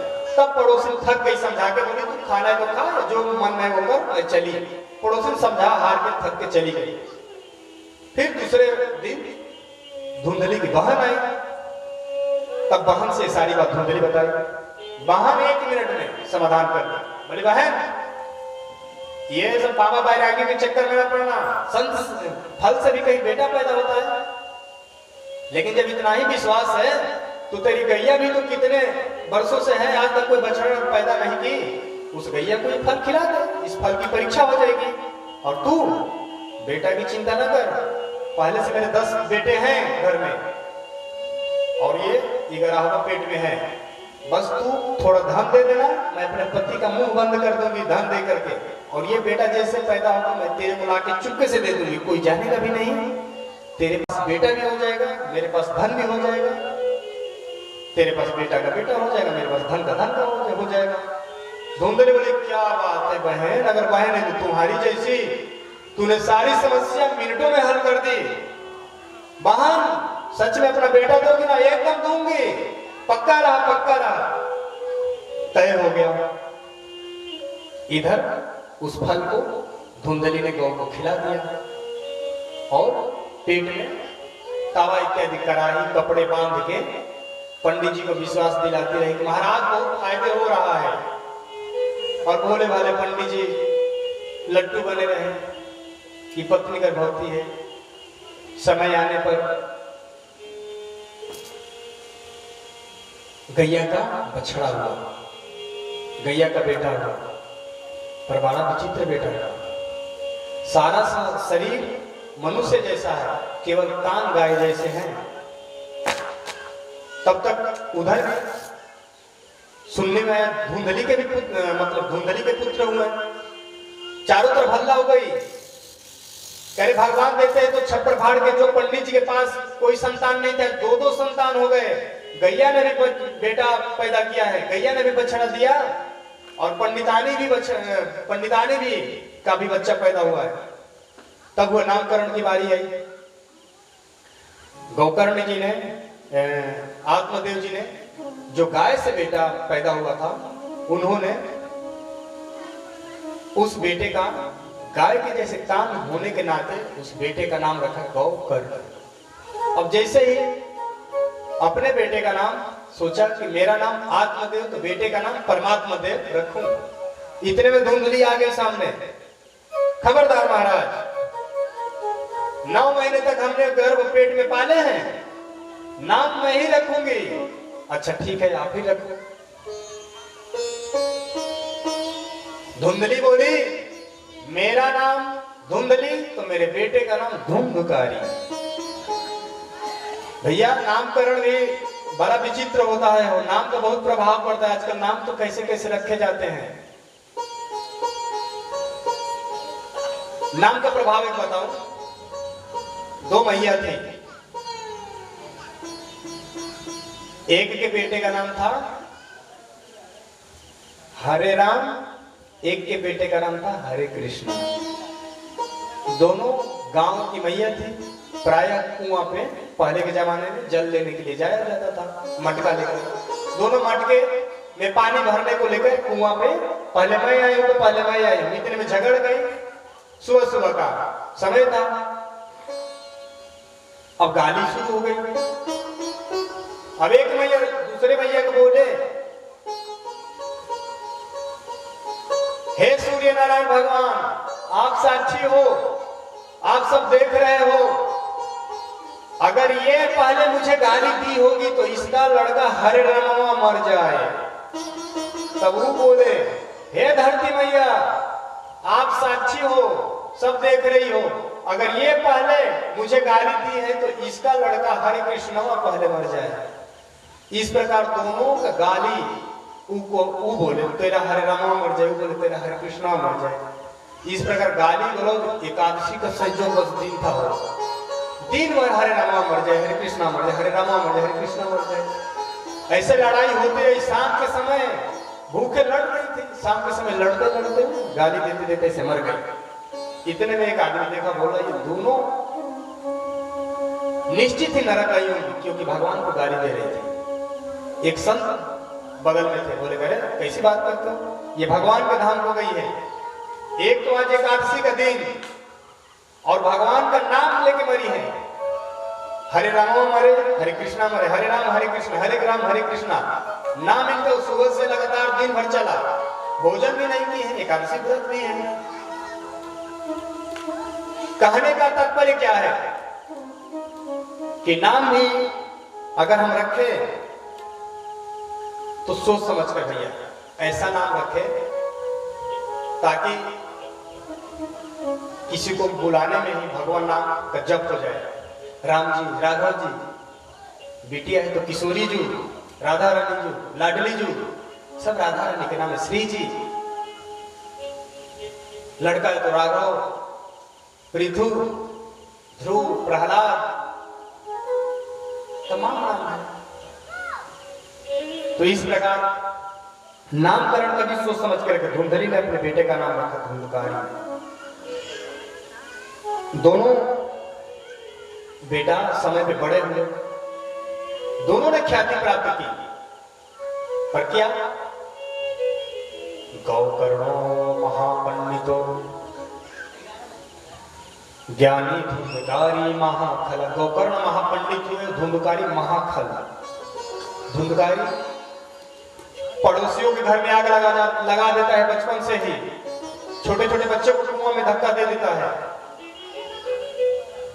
बेटे की करतूत से आत्मदेव ब्राह्मण बहुत चिंतित थे। एक दिन धुंधकारी 12 बजे रात्रि को शराब पी के आ रहा था घर। आत्मदेव पंडित जी बोले, बेटा तुझे शर्म नहीं आती? ब्राह्मण पुत्र होकर शराब पीता है, 12 बजे रात्रि को घर आता है। आप सभी ध्यानपूर्वक सुन ले। बेटा बेटी को जांचते रहे कि कहीं मेरा बेटा बेटी गलत मार्ग पे तो नहीं चल रहे हैं। पहचान, अगर रात्रि को बेटा देर से घर आए तो आप समझ जाए कि मेरा बेटा गलत मार्ग पे चल रहा है, मेरा बेटा बिगड़ चुका है। अगर बिटिया बार बार आईना में शीशा में मुंह देखे तो आप समझ जाए कि बिटिया गलत मार्ग पे चल रही है। इन सब सूत्रों से बार बार अपने संतान को जांचते रहना चाहिए। दोनों ख्याति प्राप्त की। धुंधकारी से दुखित आत्मदेव रोने लगे। पहले भी रो रहे थे, बेटा नहीं, आज भी रो रहे हैं, बेटा क्यों है? क्योंकि दारू पी के आता है। बोलते हैं दारू, बेटा ब्राह्मण को दारू नहीं पीना चाहिए, तो दारू पी के आता है। वो बोलता है अरे बेटे चुप, मैं जो करता हूँ सही, तुम जो बोल रहे हो गलत। ऐसे बाप की बोलती बंद कर देता है। तब गोकर्ण जी पिताजी की दुखी मन को देख करके बोलते हैं, पिताजी न चेन्द्रस्य सुखम किंचिन सुखम चक्रवर्तिनः सुखमस्ति विरक्तस्य मुनिरेकांत जीविनः। पिताजी, इस संसार में कोई सुखी नहीं है।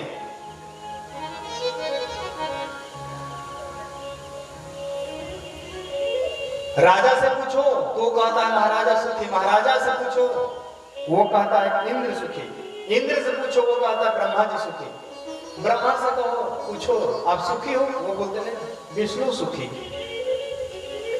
राजा कहे महाराजा सुखी, महाराजा कहे सुख इंद्र को भारी। राजा कहे महाराजा सुखी, महाराजा कहे सुख इंद्र को भारी। इंद्र कहे चतुरान सुखी, इंद्र कहे चतुरान सुखी, इंद्र कहे चतुरान सुखी, चतुरान कहे सुख विष्णु को भारी। ब्रह्मा चतुरानन चार मुख वाले वो बोलते हैं कि विष्णु जी को सुख है। संत गए से विष्णु भगवान से पूछे प्रभु आप सुखी हैं? भगवान विष्णु बोलते भैया हम तो भक्तों के पीछे डोलते हैं, हमारे भक्त जन सुखी जो सीताराम नाम ले रहे हैं, सबसे सुखी वही है। तभी तो मलुकदास जी कह दिए अजगर करे न चाकरी, पंछी करे न काज। सौभरी देश का राजा जा रहा था युद्ध करने को। मलुकदास जी रास्ते में सो गए। राजा बोला हट, जाने दो, रास्ता छोड़। मलुक बोले कहां जा रहे हो? युद्ध करने। युद्ध करके क्या करोगे? राजा को हराऊंगा, मैं जीतूंगा। जीत के क्या करोगे? उस नगर का भी सुख भोगूंगा। अच्छा, सुख भोगोगे कैसे? आराम करके सो के। मलुक जी बोले तुम अभी जाओगे, लड़ाई करोगे, पता ना वो जीतेगा कि तुम जीतोगे, उसके बाद तुम राजा बन पाएंगे कि ना बन पाए। बन भी जाओगे तब तुमको सोने का सुख मिलेगा, और आज भी मुझे प्राप्त है। देखो मैं सोया हूं। अजगर करे न चाकरी, पंछी करे न काज, दास मनु का कह गए सबसे सुखी राम के दास। एक बार संतों में होड़ हुई, संत सभा में, कि भैया सबसे बड़े कौन? सभी ने विचार किया तो विचार में यह सामने आया कि भैया यह पृथ्वी बड़ी है, क्योंकि सभी लोग इस पृथ्वी पर है। तब बोला अच्छा पृथ्वी भैया की जय। इतने में एक बोला, एक संत बोले यह पृथ्वी को तो शेषनाग अपने माथे पे लिए हैं। तब बोले अच्छा भाई शेषनाग बड़े हैं सबसे। इतने में किसी ने कहा अरे शेषनाग को तो भगवान भोलेनाथ गले में डाले हैं, ताली बजाओ, भगवान भोलेनाथ बड़े, भगवान भोलेनाथ बड़े। तब किसी ने कहा भगवान भोलेनाथ बड़े। भैया रावण कैलाश सहित भगवान भोलेनाथ को यूं जाके उठा लेता है। अच्छा तब तो रावण बड़ा। भैया रावण बड़ा। अच्छा रावण बड़ा, जब रावण बढ़ा तो बाली के कांख में क्यों जाके 6 महीना पड़ा? बाली 6 महीने तक तो रावण को कांख में दबाए रखे, तब अग्नि बाली बढ़ा। अच्छा बाली बढ़े, जब बाली बढ़े तो राम जी एक बार में उसको मारे, तब राम जी बढ़े, सभी राम जी के पास गए, प्रभु आप सबसे बड़े। राम जी बोले भैया बड़े तो आप सब हो। दृष्टांत दिया वशिष्ठ जी महाराज का, भृगु जी महाराज का। ना तथा में प्रियतम आत्मयोनिर्न शंकरः न च संकर्षण न श्री नैवात्मा च यथा भवान्। अम्बरीश जैसे भक्त मुझे जितने प्रिय हैं, उद्धव जैसे भक्त मुझे जितने प्रिय हैं, और जो बड़े हैं उनके आगे मैं तुच्छ हूं। वो भक्त जब चलते हैं तो मैं उनके पीछे पीछे चलता हूं कि उनके चरणों से जो धूल उड़ती है उस धूल को मैं अपने माथे पे लगाता हूं, और वो मुझे कितने प्यारे हैं। न तथा मैं प्रियतम, मेरे ही पुत्र ब्रह्मा जी मुझे उतने प्यारे नहीं है। न आत्मयोनिर शंकर, न शंकर बाबा मुझे इतने प्यारे हैं। न च संकट सुनो, ना ही मेरे भैया बलराम जी उतने प्यारे हैं। अंत में और हद कर दी, न श्री वै, श्री मतलब ना ही मेरी लक्ष्मी मुझे उतने प्यारे है। अंत में और हद कर दी, न चैव आत्मा, न मुझे ये अपना कृष्ण स्वरूप उतना प्यारा है जितना आप जैसे भक्त मुझे प्यारे हैं। तो हम निवेदन कर रहे थे,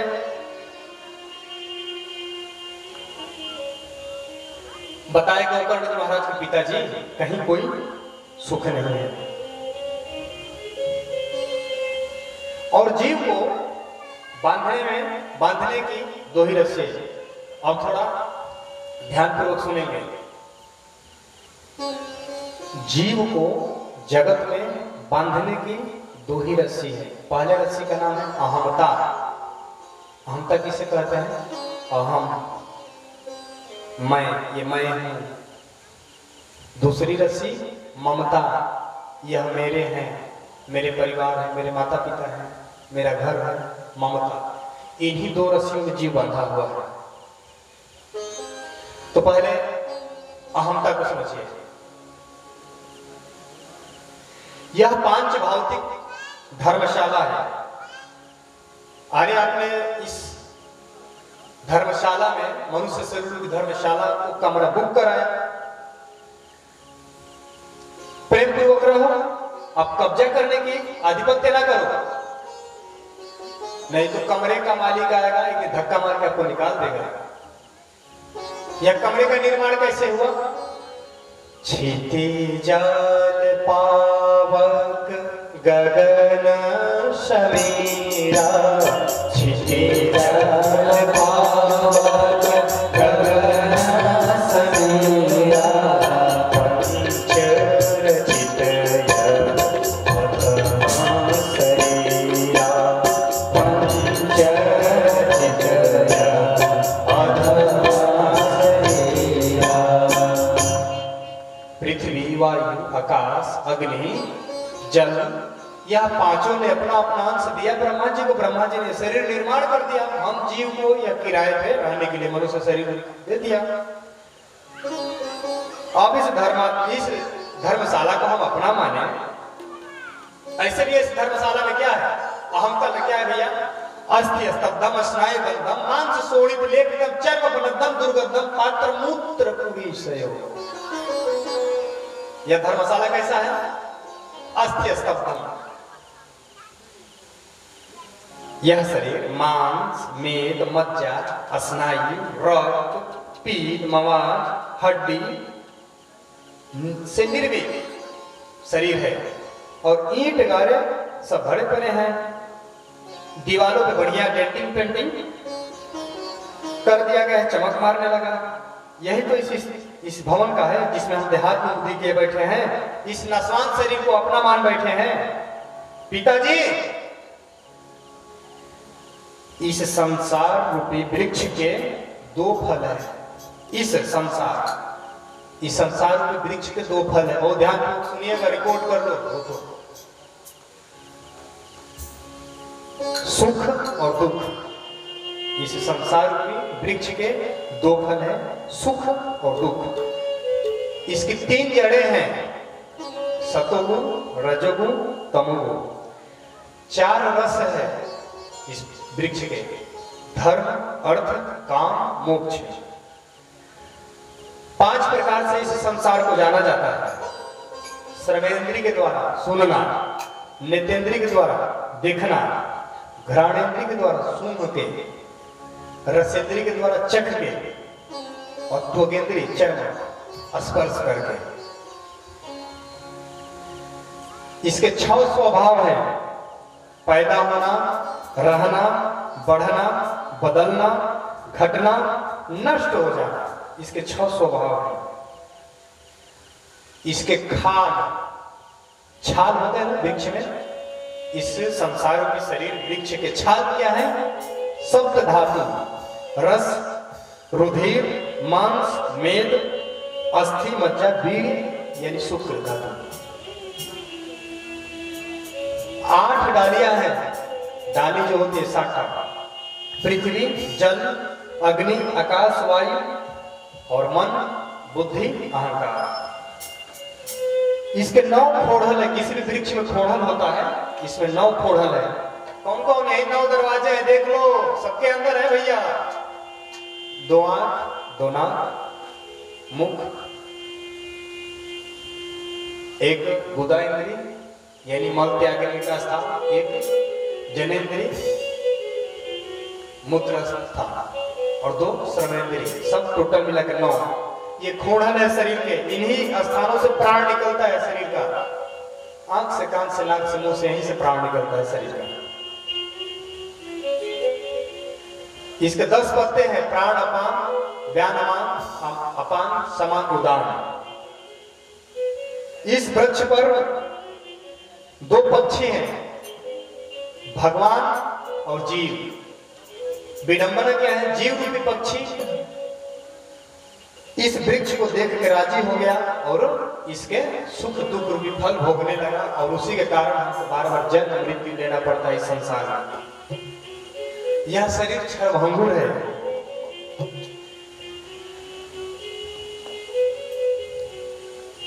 चार श्लोकों में गोकर्ण जी ने पिताजी को ज्ञान दिया, जिसको गोकर्ण गीता बोला जाता है। देहिस्तिमां सरुधिरे भीमति त्यजतोम जायाशुता विशुषदा ममता विमुञ्चम् पश्यानिशं जगदिदं क्षणभङ्गनिष्ठं वैराग्य रागरसिको भवभक्तिनिष्ठः धर्मं भजस्व सततं त्यज लोक धर्मं सेवस्य साधु पुरुषान् जहि काम तृष्णा अन्यस्य दोष गुण चिंतनमासु मुक्त्वा सेवा कथा रसमहो नितरां पिबत्वम्। बस इस 4 श्लोक की व्याख्या करेंगे, ध्यानपूर्वक सुनेंगे। जाया सुता दिशु सदा ममता विमुञ्चम्। अहमता के बारे में बता दिया। ये जो है अहम, ये मैं नहीं हूं। और ये शरीर क्या है ये भी बता दिया। यह शरीर क्या है एक एक बता दिया। पर इस शरीर के जो दूसरा रस्सी है फंसाने का, ममता। ममता यानी कि मोह। माताजी, पिताजी, परिवार। ये बताइए, जब ये शरीर ही अपना नहीं है तो इस शरीर के संबंधी कैसे अपना हो सकते हैं? आप जरा विचार करिए। ये जब शरीर ही अपना नहीं है तो शरीर के संबंधी कैसे हो पाएंगे अपना?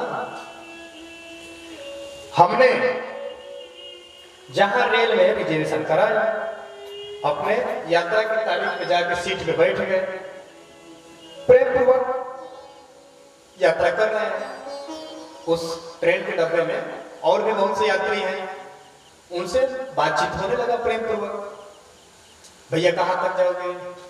भैया मैं लड्डू लाया हूँ, आप भी खाओ। वो भी कुछ लाया, वो भी खिलाया।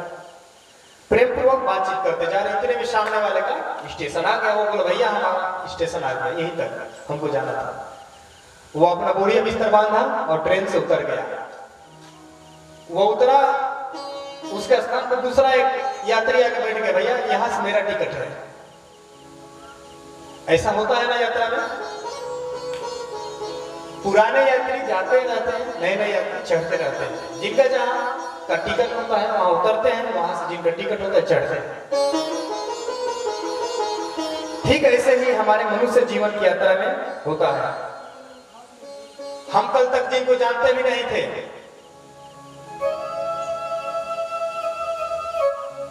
जब मनुष्य जीवन की यात्रा शुरू होती है तो क्या होता है? पहले सह यात्री मिलते हैं। कौन? माता जी, पिताजी, भैया जी, बहन जी, दादाजी, बाबा जी, काका जी, फूफा जी इत्यादि। जैसे हम जन्म लेते हैं तो इतने हमें यात्री, इतने हमें संबंधी मिल जाते हैं। जब जीवन की यात्रा आगे बढ़ते, कल तक इनको हम जानते भी नहीं थे। पैदा होने से पहले कि कौन है हमारा, पैदा हुए तो इतने सब यात्री मिल गए, सगे संबंधी। जब यात्रा आगे बढ़ती है तो क्या हुआ? दादाजी का स्टेशन आ गया, यानी दादाजी मर गए, ले जाके शमशान में विदा कराया। इतने में क्या हुआ? एक नया और यात्री आ गया, विवाह हो गया, पत्नी आ गया, जिसको कब तक नहीं जानते थे। जीवन में एक नया यात्री आ गया और जीवन की यात्रा आगे बढ़ी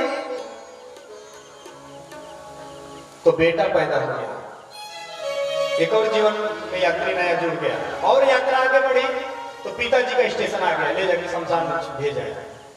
मतलब कहने का यह है कि पुराने यात्री जाते जा रहे, नए नए यात्री आते जा रहे हैं। इस तरह का यात्रा चल रहा है। तो यात्रा प्रेम पूर्वक करो पर आसक्ति न बढ़ाओ।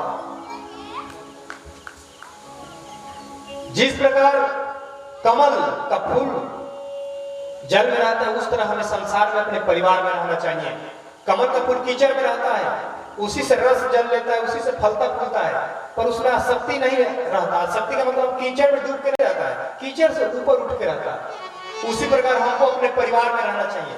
परिवार का खूब भरण पोषण करें, सेवा करें। माता जी मातृ देवो भव, पितृ देवो भव, सबका आदर सम्मान करें। भैया संसार का शरीर है, संसार के मैया बाप है, सबको माने जाने, पर आसक्ति ना करें। लेकिन हम तो बिल्कुल आसक्ति किस तरह कर बैठे? कच्चे नारियल की तरह। संत जब सूखे नारियल होते हैं और हम कच्चे नारियल होते हैं। कच्चा नारियल में जो अंदर का गड़ी गोला होता है वो चिपका होता है खोपड़ी से। जहां नारियल फोड़ो तो नारियल के साथ खोपड़ी भी फूट जाता है, अंदर का गड़ी गोला भी फूट जाता है। हम लोग के परिवार में कदापि कोई मर जाए तो हम भी इतने उसके शोक में डूब जाते हैं कि क्या हुआ भैया, इतने डूब जाते हैं शोक में कि क्या हुआ, उनकी पत्नी चली गई, 6 महीने बाद वो भी चले गए। इतने शोक में डूब जाते हैं, कच्चे नारियल की तरह चिपके हुए हैं। जहां नारियल फूटा कि उस गड़ी गोला के साथ हम भी फूट गए। लेकिन संत जब सूखे नारियल की तरह होते हैं, अंदर गड़ी का गोला अलग होता है, खोपड़ी से अलग रहता है, चिपका नहीं रहता, बजता रहता है। जहां फोड़ोगे तो खोपड़ी अलग, गड़ी गोला अलग हो जाता है। उसी प्रकार हमको संसार में रहना चाहिए, आसक्ति नहीं रहना चाहिए। गोकर्ण जी अपने पिताजी को बता रहे हैं कि पिताजी साधु संतों की संग करिए, भक्ति करिए, कथा सुनिए। संतन के संग लाग रे तेरी अच्छी बनेगी, संतन के संग लाग रे तेरी अच्छी बनेगी, संतन के संग लाग रे तेरी अच्छी बनेगी, अच्छी बनेगी तेरी बिगड़ी बनेगी,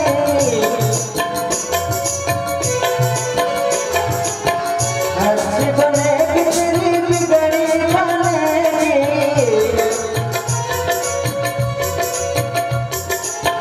होए तेरो बड़े भाग रे तेरी बिगड़ी बनेगी, होए तेरे सगराग रे तेरी बिगड़ी बनेगी, संतन के संग लाग रे तेरी अच्छी बनेगी, संतन के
तेरी अच्छी बनेगी, कागा से तुम्हें हंस करेंगे, कागा से तुम्हें हंस करेंगे। एक हंस का बच्चा उड़ने का प्रयास कर रहा था, उड़ते उड़ते कीचड़ में जाके गिर गया। पर जैसे कीचड़ से बाहर निकला उसने देखा मेरा शरीर काला पड़ गया कीचड़ लगने के कारण। कुछ दूर पे देखा तो कौवों की झुंड दिखाई दे रही थी। उसने सोचा वो मेरी जाति के लोग हैं। उसने जाके कौवों की झुंड में मिल गया, कौवों के साथ रहने लगा। एक दिन मानसरोवर का हंस यानी कि उसका बाप हंस जब ऊपर उड़ते उड़ते देखा कि अरे मेरा बच्चा कौवों के साथ खेल रहा है। जैसे आया सारे कौवे उड़ के भागने लगे, हंस का बच्चा भी भागने लगा। हंस ने अपने बच्चे को पकड़ लिया, अरे मूर्ख तू कहाँ के साथ भागता है, तू तो मेरा बच्चा है। वो बोला नहीं मारा, वो मेरे जाति के लोग हैं, देखो वो भी काला है मैं भी काला। हंस ने समझ गया कि अपना स्वरूप भूल गया है। उसको ले जाके जब स्वच्छ साफ सुथरे जल में जब स्नान कराया तब देखा अपने आप को, वो महाराज मैं तो आपकी जैसे। ठीक उसी प्रकार हम भी संसार में आके माया में कीचड़ लगा के अपने आप को भूल गए। ईश्वर का पुत्र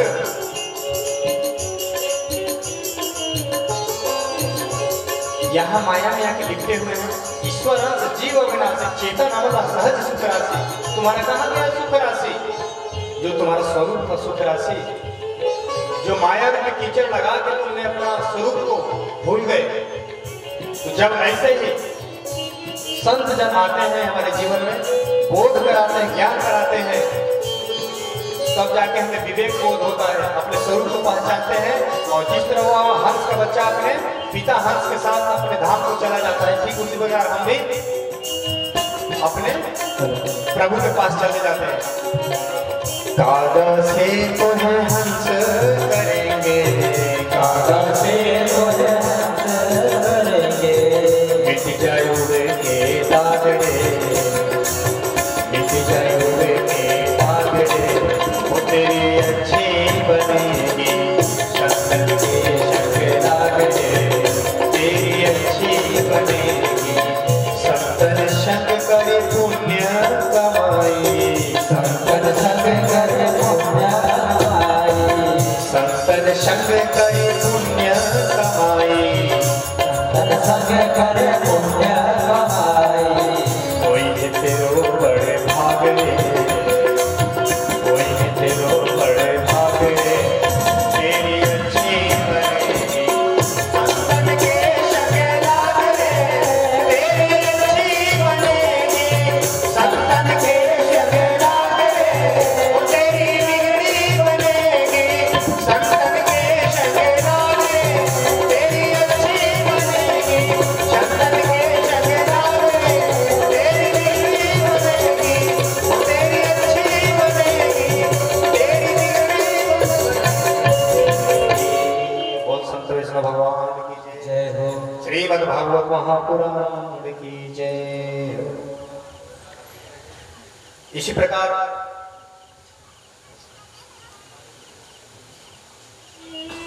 अब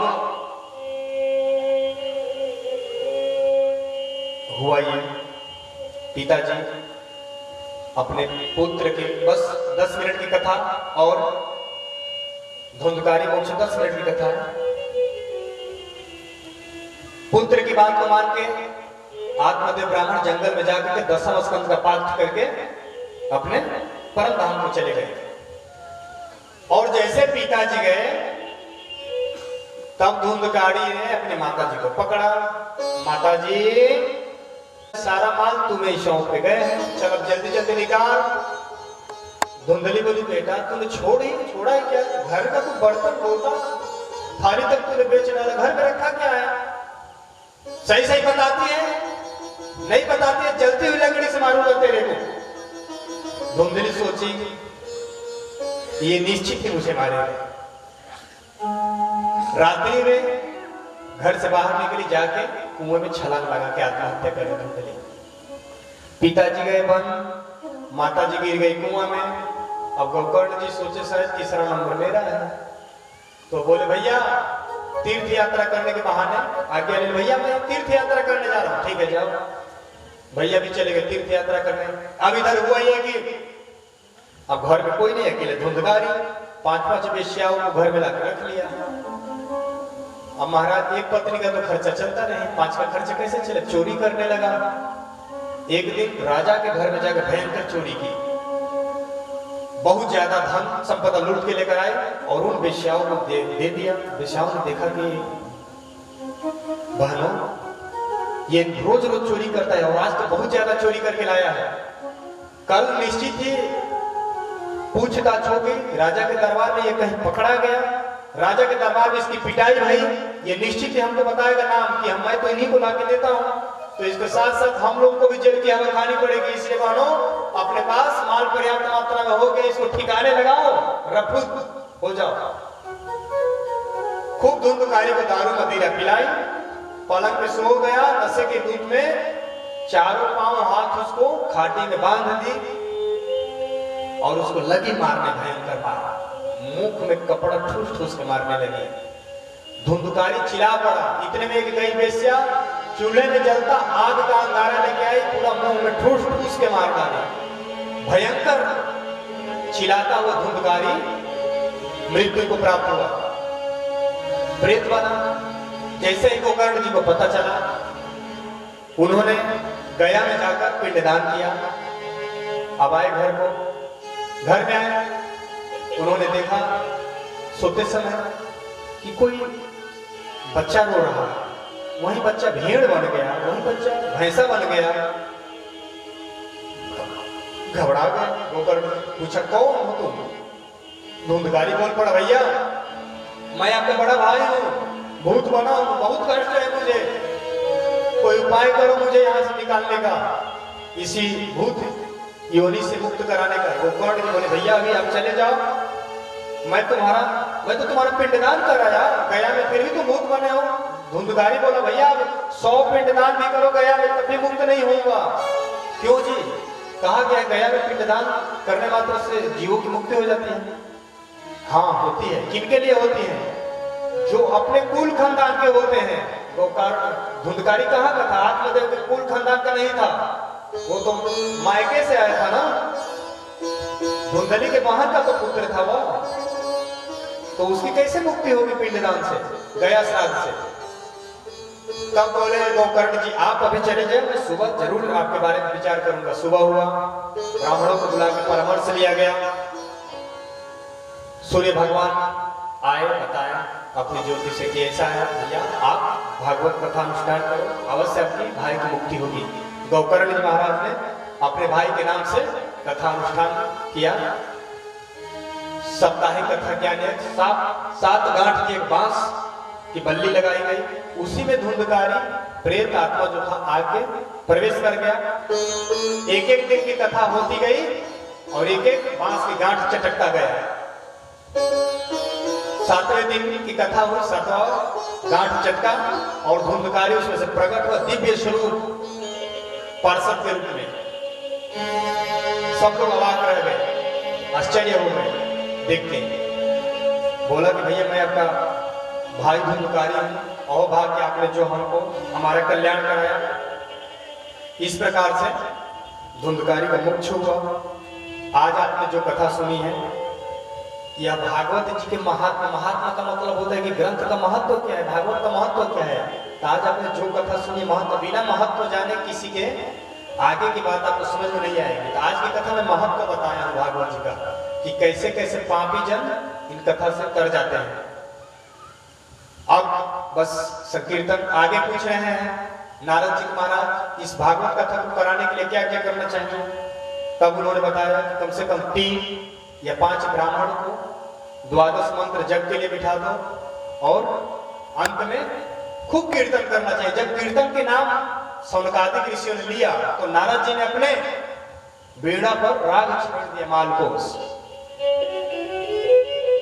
बड़े भारी रागों के गायक अर्जुन ने उसी राग में आलाप करना शुरू कर दिया। प्रहलाद जी महाराज मजीरा बजाने लगे, ध्रुव जी ताली बजाने लगे, सनकादिक ऋषि जय जय बोले बोले सनकादिक। अब तो कीर्तन महाराज शुरू हो गया। सभी लोग मिल के एक साथ दोनों हाथ बजा के कीर्तन गाएंगे। निकुंज में विराजे घनश्याम राधे राधे, निकुंज में विराजे घनश्याम राधे राधे, निकुंज में विराजे घनश्याम राधे राधे, निकुंज में विराजे घनश्याम राधे राधे, घनश्याम राधे राधे, घनश्याम राधे राधे, घनश्याम राधे राधे, घनश्याम राधे राधे, निकुंज में विराजे घनश्याम राधे राधे, निकुंज में विराजे घनश्याम राधे राधे, गोवर्धन में राधे राधे, गिरिवन में राधे राधे, यमुना तट पे राधे राधे, यमुना तट पे राधे राधे, यमुना तट पे राधे राधे, गिरिवन में बोलो राधे राधे, मोर कुटी में राधे राधे, मोर कुटी में राधे राधे, मानगढ़ में राधे राधे, राधे राधे, राधे राधे, राधे राधे, राधे राधे, राधे राधे, राधे राधे, राधे राधे, राधे राधे, राधे राधे, राधे राधे, राधे राधे, राधे राधे, राधे राधे, राधे निकुंज में विराजे घनश्याम राधे राधे। ओम चंद्रमांसो जाता चक्षो सूर्यो जायता, श्रोताद्वाय च प्राणचमुथम मुखाग्निर्जायत। श्री भागवत भगवान की है आरती, पापियों को पाप से है तारती। श्री भागवत भगवान की है आरती, पापियों को पाप से है तारती। ये अमर ग्रंथ ये मुक्ति पंथ ये पंचम वेद निराला, नव ज्योति जगाने वाला। ये अमर ग्रंथ ये मुक्ति पंथ ये पंचम वेद निराला, नव ज्योति जगाने वाला। ये अमर ग्रंथ ये मुक्ति पंथ ये पंचम वेद निराला, नव ज्योति जगाने वाला। ये अमर ग्रंथ ये मुक्ति पंथ ये पंचम वेद निराला, नव ज्योति जगाने वाला।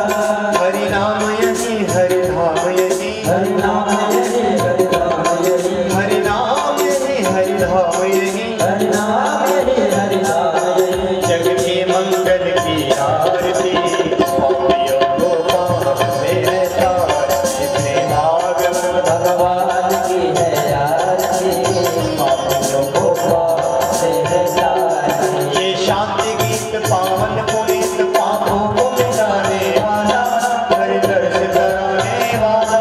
ये शांति गीत पावन पुनीत, पापों को मिटाने वाला, हरि दर्श कराने वाला। ये शांति गीत पावन पुनीत, पापों को मिटाने वाला, हरि दर्श कराने वाला। ये शांति गीत पावन पुनीत, पापों को मिटाने वाला, हरि दर्श कराने वाला। ये सुख करणी ये दुख हरणी, ये सुख करणी ये दुख हरणी, ये सुख करणी ये दुख हरणी, ये सुख करणी ये दुख हरणी। श्री मधुसूदन की आरती, पापियों को पाप से है तारती। श्री भागवत भगवान की है आरती, पापियों को पाप से है तारती। ये मधुर बोल जगपंथ खोल, सन्मार्ग दिखाने वाला, बिगड़ी को बनाने वाला। ये मधुर बोल जगपंथ खोल, सन्मार्ग दिखाने वाला, बिगड़ी को बनाने वाला। ये मधुर बोल जगपंथ खोल, सन्मार्ग दिखाने वाला, बिगड़ी को बनाने वाला। ये मधुर बोल जगपंथ खोल, सन्मार्ग दिखाने वाला, बिगड़ी को बनाने वाला। प्रभु नाम यही घनश्याम यही, प्रभु नाम यही घनश्याम यही, श्री राम यही घनश्याम यही, श्री राम यही घनश्याम यही। प्रभु की महिमा की आरती, पापियों को पाप से है तारती। श्री भागवत भगवान की है आरती, पापियों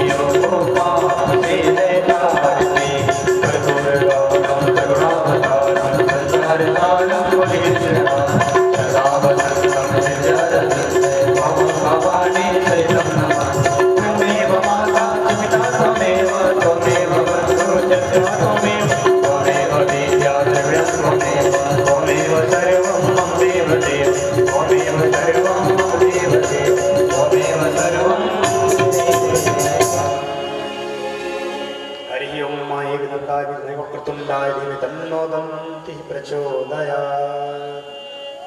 प्रभाव तुलसी दल मंजरी त्वं पूजयामि जगदीश्वर मे प्रसीद। नाना सुगंधि पुष्पाणि यथाकालोद्भवानि च पुष्पाञ्जलि मया गृहाणां परमेश्वर। ओम मंत्र पुष्पांजलि समर्पयामि प्राण सुत्तमाय नमः। बोल भागवत भगवान की जय। आज के आनंद की जय हो।